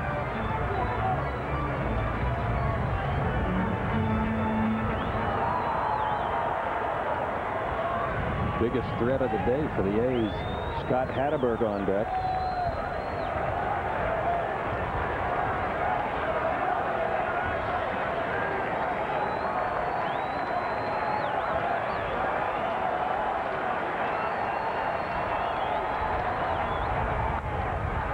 Looped into right field. Long run for Sheffield, and he can't get to it. 1 run in. 2 runs will score. Perfectly placed. Loop single. A's are on the board. It's a 1-run ball game. Still 3-2 Atlanta. 2 RBIs for Byrnes, sending his total to 27 for the year. Well, obviously with 2 outs and you're the base runners, you don't have to wait to see if the ball's going to drop. This was up, and Byrnes able to put wood on the ball. Didn't hit it hard, right off the end of the bat and out in no man's land. And that is going to be the base hit that's going to get Bobby Cox out of the dugout. He's making his way out to the mound. He had Ray King ready. Hatteberg on deck. So Shane Reynolds made a pretty good pitch, but Byrnes just dumped it in the right spot. All of a sudden, things are getting tight. It's 3-2 Oakland. The Braves are going to make a pitching change.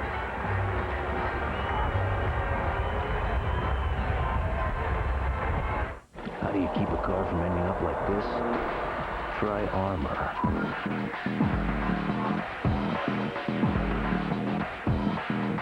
Armor All Protectant. It does more than clean and shine. It protects. Looking for a better way to paint? The last 3 years have not been realized. The team has not produced the results that we wanted for ourselves or for our fans.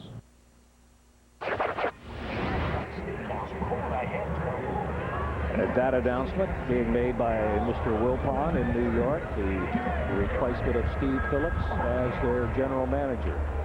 The replacement here is on the mound. Shane Reynolds, 6 2/3 innings, 6 hits. He's allowed 2 runs to this point, a couple of walks and no strikeouts, and he will give way to Ray King.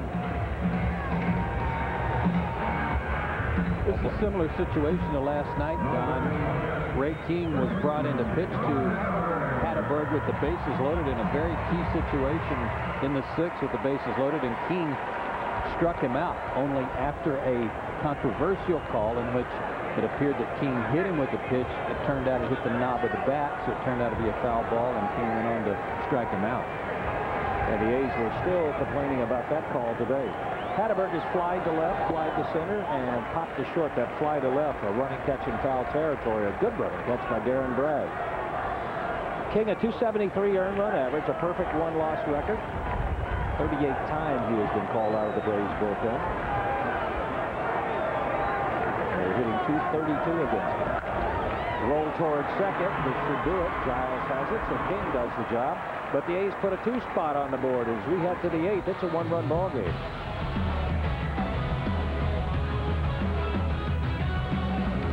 That series for your chance to win great prizes, including a Philips TV. And the A's have a new pitcher, Don. That's going to be the end of the day for Zito. He worked 7 innings, 5 hits, 3 runs, all earned, a couple of walks and 3 strikeouts, and he will give way to that gentleman right there, Chad Bradford, out of Byram High School in Jackson, Mississippi, Hines Community College, and the University of Southern Mississippi. Picked up the win here Friday night in extra innings, and he is a little different. Yes, he is. He gets dirt on his knuckles. There's a strike to start. Doesn't throw that hard, but he gives you varying times in his delivery. It's almost like he starts from the stretch, but sometimes forgets to go into the stretch. He retired all 6 batters he faced in that first ball game, and he's ahead of DeRosa 0-2. When he's getting the sign, you better already be ready to hit. You already should have the bat cocked, because he's coming right after you. Sometimes he'll stop and go into a set position. Talking to Dr. Joe Chandler, the orthopedic surgeon for the Braves, who was traveling. He said a number of the players admitted they got caught in between. Still 0-2 to DeRosa.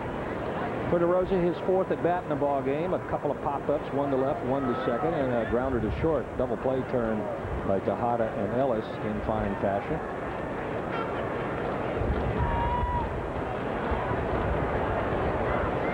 This time a full stop, almost a full stop. And a Frisbee gets strikeout number 1 for him. This is a breaking ball coming from the pitcher's pitching rubber. Coming right out of the pitching rubber. So it's going flat, and it's going up a little bit as well. Pitch is delivered from below the pitching rubber because it's down the slope. Ooh, that's an odd angle. Here's Marcus Giles. Let's see if he can figure him out. Giles already has 1 hit. He's 1 for 3. The hit was a single. Strike 1. I like it. I think it's a great. He's messing up the timing of the hitters in terms of their stride. And he comes set. And that breaking ball, breaking up and away, will get him strike 2. And it always seems like anytime a pitcher's got a lot of motion and he appears to be rushing towards you, that's what you want to do as a hitter. It's hard to stay back and wait. I appreciate a note in their media guide when they're going through the personal stuff. It says he throws sidearm. I'd call this submarine, wouldn't you? A fastball in around the kneecaps, 1 and 2. His top velocity will probably be 85 maybe. Yeah. Which is pretty good coming from that angle. Which I have heard is the most efficient angle to throw for him, and he gets strikeout number 2. Less stress, because anytime you raise the arm up, you start stressing the shoulder. I think he just, somewhere along the way in the minor leagues, figured, you know what, when I get to the big leagues and wear white shoes, I'm going to throw pitches that are hard to pick up. They'll be coming out of my shoes. Sheffield faced him in that ball game on Tuesday night and rolled 1 to short. Chipper Jones not in the lineup today. He asked if we pass along to his mom and dad that he said, I'm fine. I just hurt a little bit. Will you send some extra strength, etc.?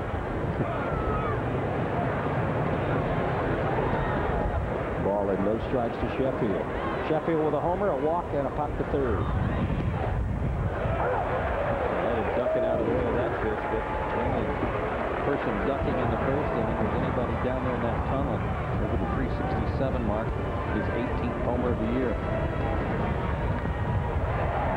Foul tip gets strike 2. 1 ball, 2 strikes to Sheffield. Sheffield with the 1 hit today is average up a couple of points. He's at 347. And he is being mentioned as we get toward the mid part of the season, as are a number of other guys for possible Triple Crown candidate.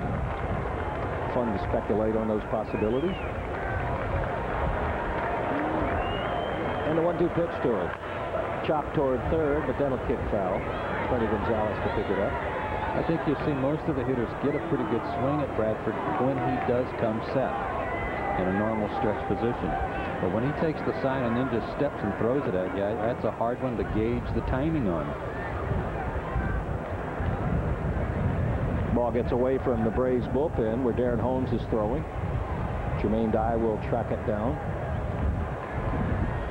and make somebody happy in the seats. And get a bill from Glenn Hubbard. Coaches have responsibilities other than just giving signs and hitting grounders, and Glenn Hubbard is the custodian of the pellets. Still 1-2.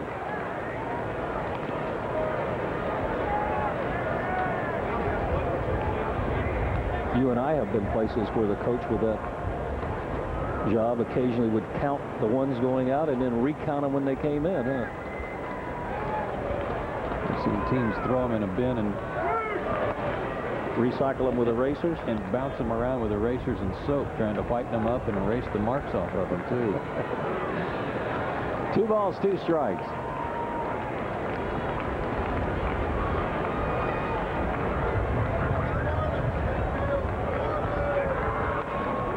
That's popped up.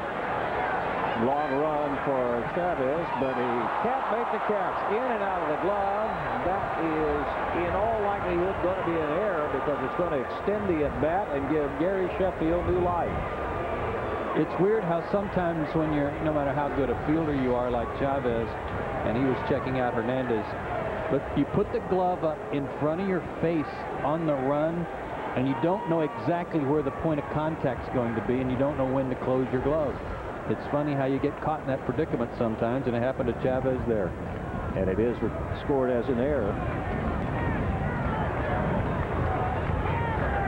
Quick pitch, another chance for Chavez. You know he likes the redeemer. Low throw.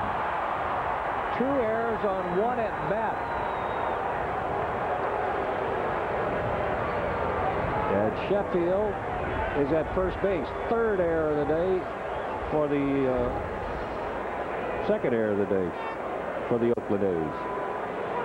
This was a case of a guy trying to make up and trying to do too much with that throw. It throws a sinker over to Hatteberg. And last year's Rawlings Gold Glove winner at 3rd base in the American League with back-to-back errors. Consecutive pitches. A little venom on that throw, huh? Mm-hmm. Well, that'll prolong the inning. You give Andrew Jones a chance to stand in. Jones has one of the 2 home runs today. It was his 18th. He now has 51 RBIs. RBIs, one by Sheffield, 1 by Jones, and 1 by Blanco. He even submarined that throw to first. Good grief. Sheffield picks his spots to run. He has 10 steals. He looks like he's thinking of going. Good thing Hatterberg's done some catching in his life. Hatterberg's got to be thinking that's one of the reasons I moved over here. Be ready for the sinker to first. Supercard of Andrew Jones. The all-red area shows you that he scored a run, and the dot that he got an RBI. Low for ball one.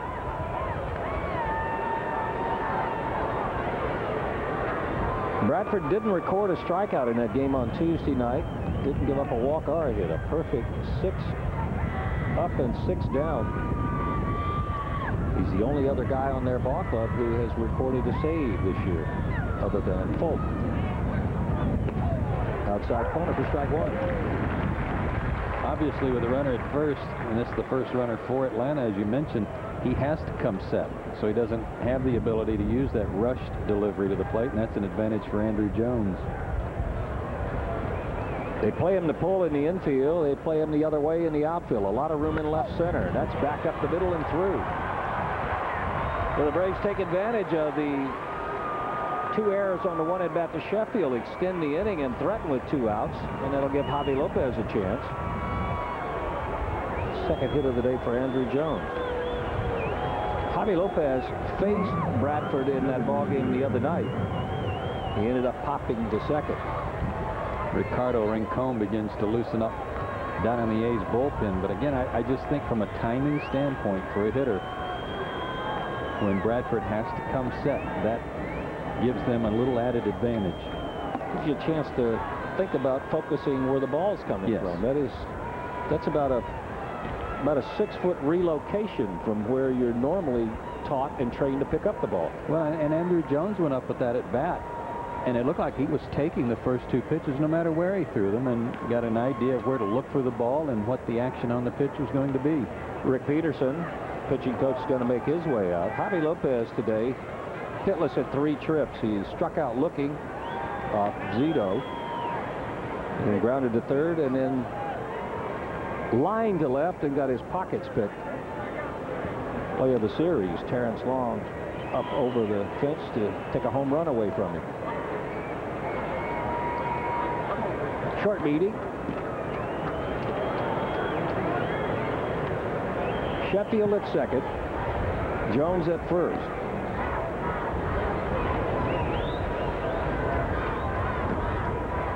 The hitters he faced in Tuesday night's game were Sheffield, Chipper Jones, Andrew Jones, Robert Fick, Javi Lopez, and Vinny Castilla. Difference in the batting order today, with a couple of guys injured, so different rotation for him. Javi Lopez is taking and gets a strike at the knees. Top of the 8th inning, final game. First one, a pitching duel that the A's won in bottom of the 14th inning on a Jermaine Dye homer. Yesterday, a slugfest, an 11-6 ball game, and then back to pitching today. 3-2 the score. Little looper into left field. Coming on is Long. They're going to wave Sheffield to the plate. The throw will not be in time. That's an unearned run. So the Braves taking advantage of the miscues and expand the lead. It's 4-2. Javi Lopez with his 38th RBI of the year. And his 5th in 2 nights against the A's. He almost hit a ball out of the ballpark. Maybe he did his last time up when he got jammed and Long robbed him of the home run. Here he hits one off the end of the bat just out of the reach of Tejada. And Long's throw is off the mark, allowing Sheffield to score. And the best thing that happened for Atlanta's offense was the error made by Chavez that maybe gave them a little help where Bradford was concerned. He'll give Julio Franco a chance to hit in the inning. Franco with 1 hit in 3 tries. He got a leadoff double in the 7th and would eventually score. His other 2 at-bats saw him ground to first and ground to short. 1 for 3 and at 283. Getting his first look at Bradford, and the Frisbee slider is upstairs for ball 1. Javi Lopez not only is putting up good numbers, but he has been the clutch guy in the lineup this year for the Braves. He has 38 RBIs, as we were telling you, but 16 of those 38 RBIs have come with 2 outs. That's the second most on the ball club. The only guy ahead of him is Chipper Jones, who has 1 more.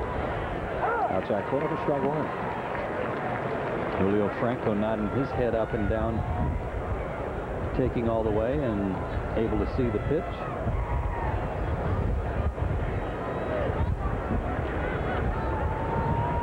Braves scored in the first, then added another in the sixth, one in the seventh, and now picking up one here. Floater in for strike two. Franco waited really well on a breaking ball off of Zito to get his double in the seventh inning. When he gets that big barrel of his bat on the ball squarely, it jumps. Long, heavy bat.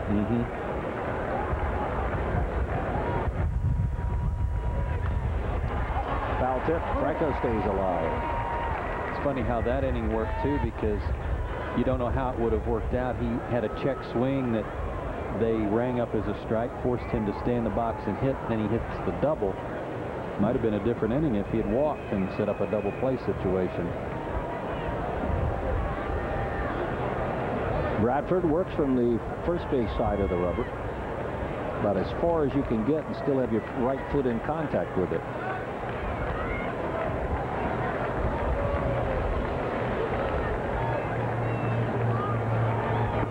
Inside. 2 balls and 2 strikes. Hard to argue with his success when there's no runners on base, but I think I'd have to experiment if I were Bradford or Rick Peterson with him working from the far third base side of the pitching rubber just for an angle standpoint against right-handed hitters. Make it very tough for them to pick the ball up.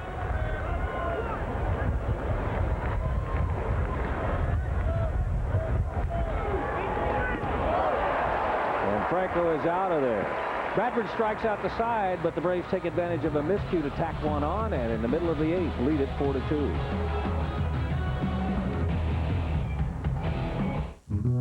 On top, let's take a look at our Office Depot scoreboard. Other games, the Yankees beat Houston 6-5, but Lance Berkman's now hitting 18 straight for Houston. Milwaukee got 3 home runs, including Wes Helms' 11th of the year. They beat Florida. And remember, MLB.com has the widest selection of items for the team you love. Shop MLB.com. Well, Ray King got the out that Bobby Cox wanted. Got Hatterberg out. Now he'll give way to Darren Holmes. Holmes working in the 3rd game in this 3-game series. He worked an inning last night. Put a 1 in almost every column last night. 1 inning, 1 hit, 1 run, 1 earned run, 1 walk, 1 strikeout. 23 strikeouts in 17 innings for Darren Holmes. He's been scored on in just 5 of his 23 appearances, and only twice in the last 10 times out there have they been able to push one across. Got away through the heart of the order. Tejada, Durazo, and Dye, the first 3 due up against him. There's a strike to start it. Tejada with a grounder to second, a pop to third, and a single. 6 hits for the A's and 7 for the Atlanta Braves.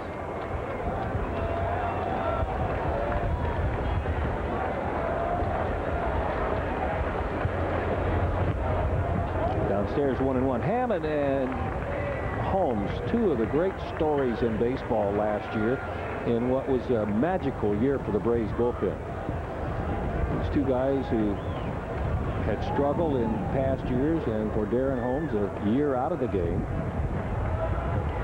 But they were something special last year, as was Mike Remlinger in getting the Braves to John Smoltz in the 9th inning. And I think Holmes' arm is feeling so much better now than it was maybe the first 6 weeks of the season when he was battling that nerve problem in his shoulder. Because last night he was popping some fastballs around 90-91. He was throwing hard. Count his favor. 1 ball, 2 strikes to Tejada. That's hit the right field, but Sheffield almost right in his tracks. Will get it in out number 1.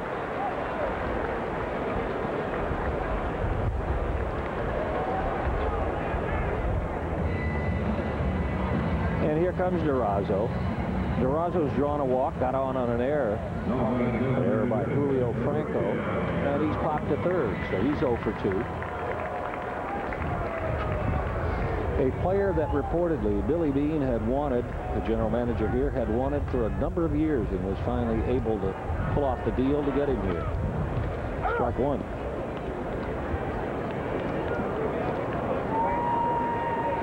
Billy Beane's name comes up almost every time there's a general manager opening. I wonder if he'll be mentioned again in New York. Good question. That's right. Right now, I guess Jim Duquette is in on an interim basis. Yeah, that's what we've been told. No balls and 2 strikes to Durazo. A a .375 hitter since the last week in May. It's been kind of like 3 seasons for him. He started off red hot, then he had a slump early in May, and then has been hitting well again. He's had some good swings against the Braves, though, in his time with the Arizona Diamondbacks. Up over .330. Has 3 home runs, 8 RBIs. This is the 14th time he has gone against the Braves pitching. 2-2. 2-run lead. You don't want to put any runners on base, make them hit their way aboard, especially this part of the order.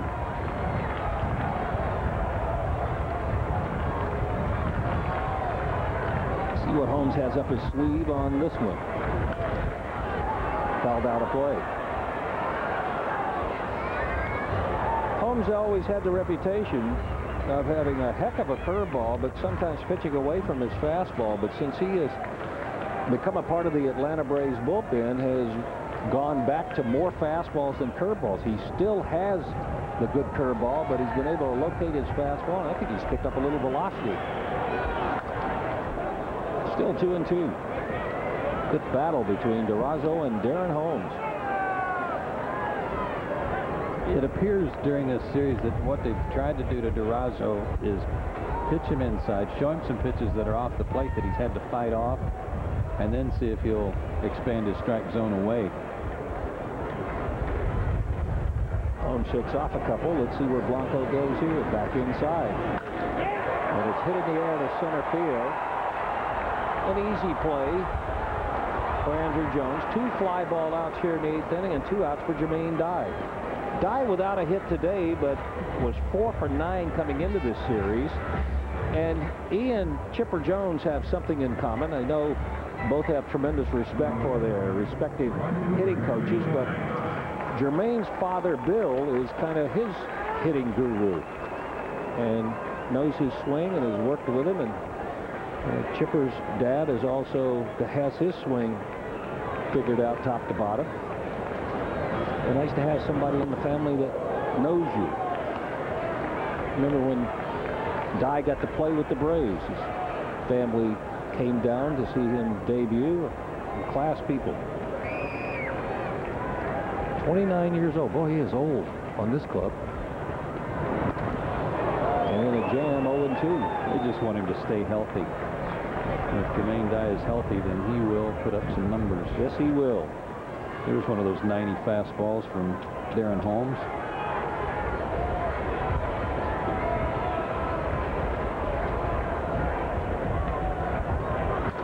Off the end of the bat, they were staying right out there. Nice.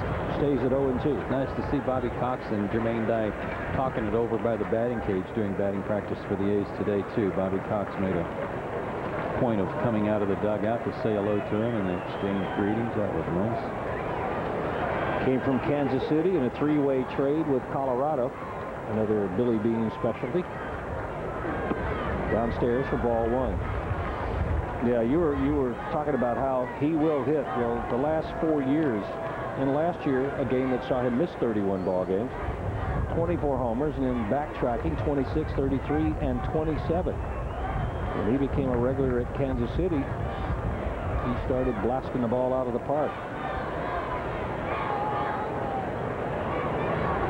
Batting averages of .294, and .321, but that won't help here. A good inning for Darren Holmes. The A's are retired in order in the 8th. That'll send us to the 9th, with Atlanta holding a 2-run lead. You gelling? No telling how much I'm gelling. A's here in the 9th inning. They lead by 2. Out of the bullpen comes Jim Messier, a right-hander for the Oakland A's. First pitch from him to Castilla is in for a strike.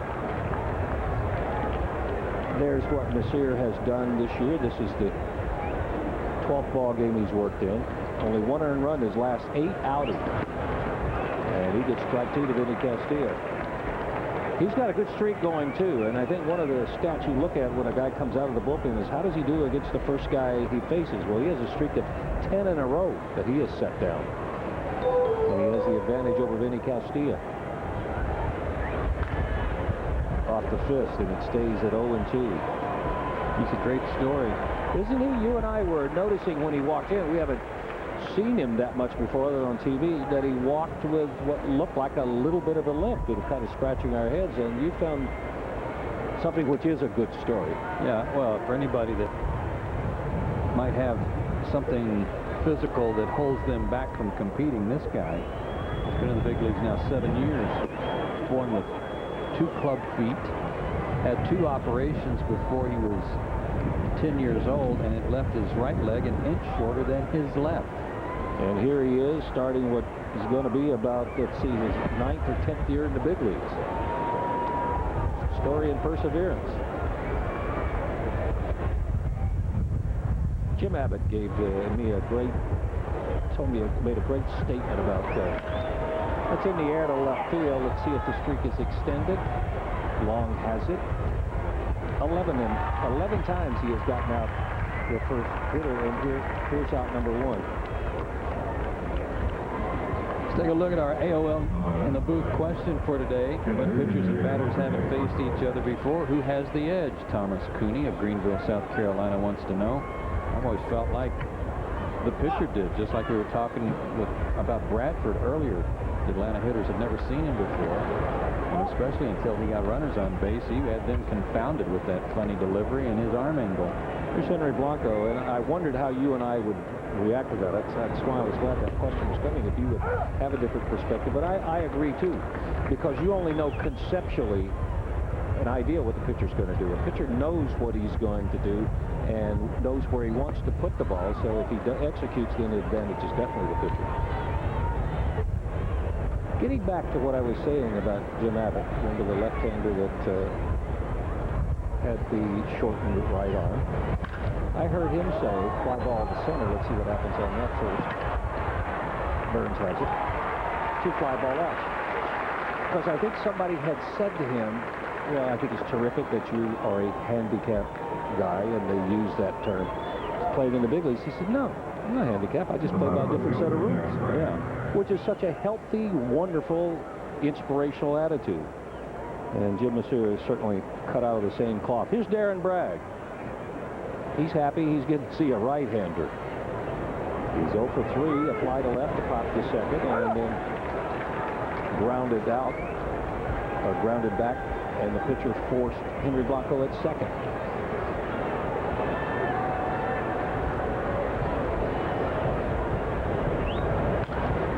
And he's in a hole here, 0-2.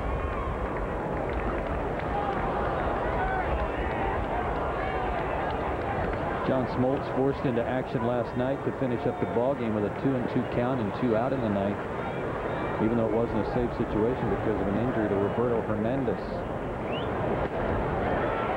Bragg is out of there, so Masseur has himself a perfect inning and continues his good pitching. John Smoltz coming on. He will face Chavez, Hernandez, and Long. Braves up by 2.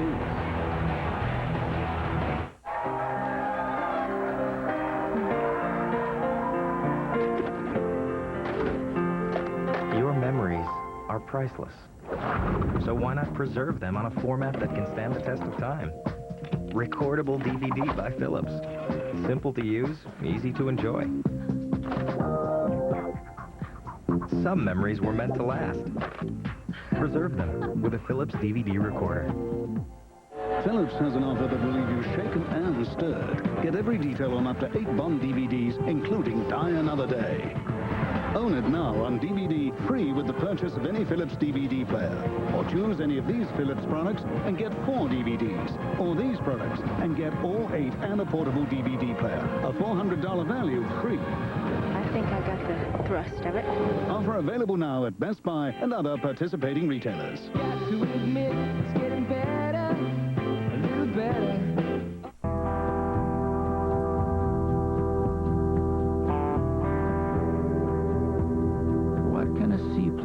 Teach us about financial advisors. The best ones take you where others can't. At Wachovia Securities, we learn from the world around us. Because regardless of conditions, investment opportunities can be found. Together, we can achieve uncommon results. Wachovia Securities. Imagine the perfect SUV. It would make you feel secure. It would be built to last. It would cost much less than you'd expect. And it would be awarded best in class. What you'd be imagining is the Kia Sorento, the only midsize SUV with a standard V6 and a 10-year warranty for under $21,000. Imagine that. Now get 0% financing or up to $2,000 cash back. As we go to the bottom of the ninth, let's take a look at our Allstate Good Hands play of the day, and it belongs to Terrence Long, who appeared to take a home run away from Javi Lopez on this drive to left. A great leaping catch right at the top of the wall. You're in good hands with Allstate and Terrence Long. And for most of this year, you have been in good hands with a lead when you turn it over to John Smoltz. Smoltz worked a third of an inning last night. There he is. He will face Chavez to start it. And the first pitch hit off the end of the bat for strike one. A milestone appearance for Smoltz last night. It was his 500th Major League ball game. Leads the major leagues with 24 saves. His last 13 ball games have seen him work 13 innings, striking out 20 and walking one. Right at the Rosa for out number one. It's interesting he would face Chavez as he did last night as the first batter. And he was aggressive in that at-bat, as you just saw. But Ronnie Washington talked to me a couple of days ago, Don, about how he couldn't wait to see Smoltz pitch because he wanted to see how the Oakland A's hitters responded to him and how aggressive they were, or if there was going to be a pucker factor, as he put it. Here's Hernandez. He has one hit today. He scored one of the two runs. They're coming up aggressively, and there's strike one.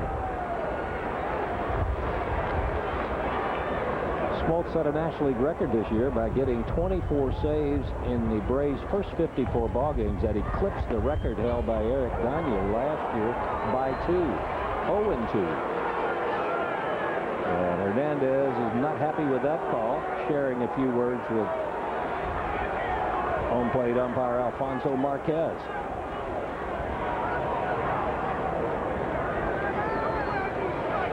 Monday was an off day.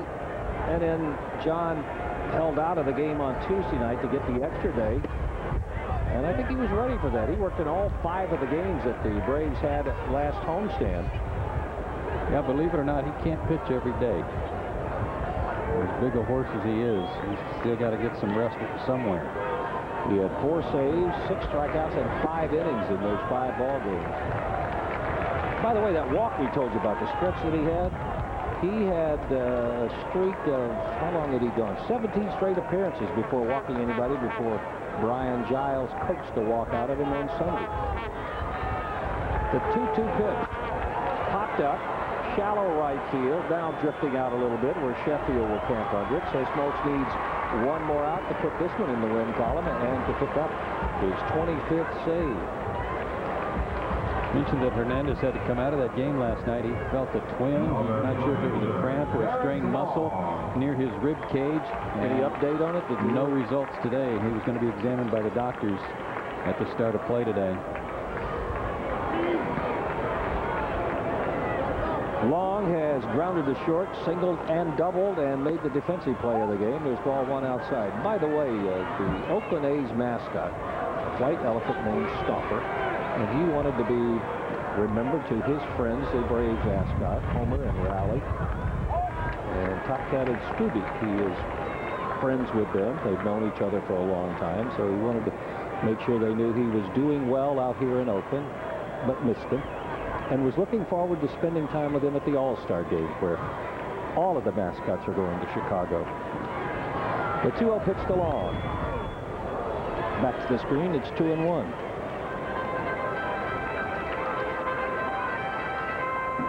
We touch all areas, don't we?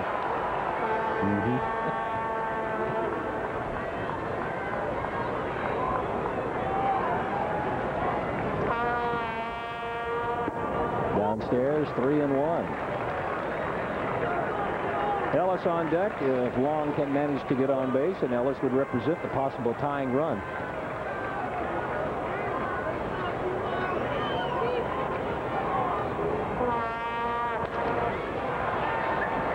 chances are he will not get the at-bat as Smoltz comes on in the ninth inning and sets him down 1-2-3, preserving the win. The Braves take 2 out of 3 for the Oakland A's, and the A's continue their streak of having dropped a few series in a row, and they lose this one 4-2. We'll be back to tally them up for you right after this.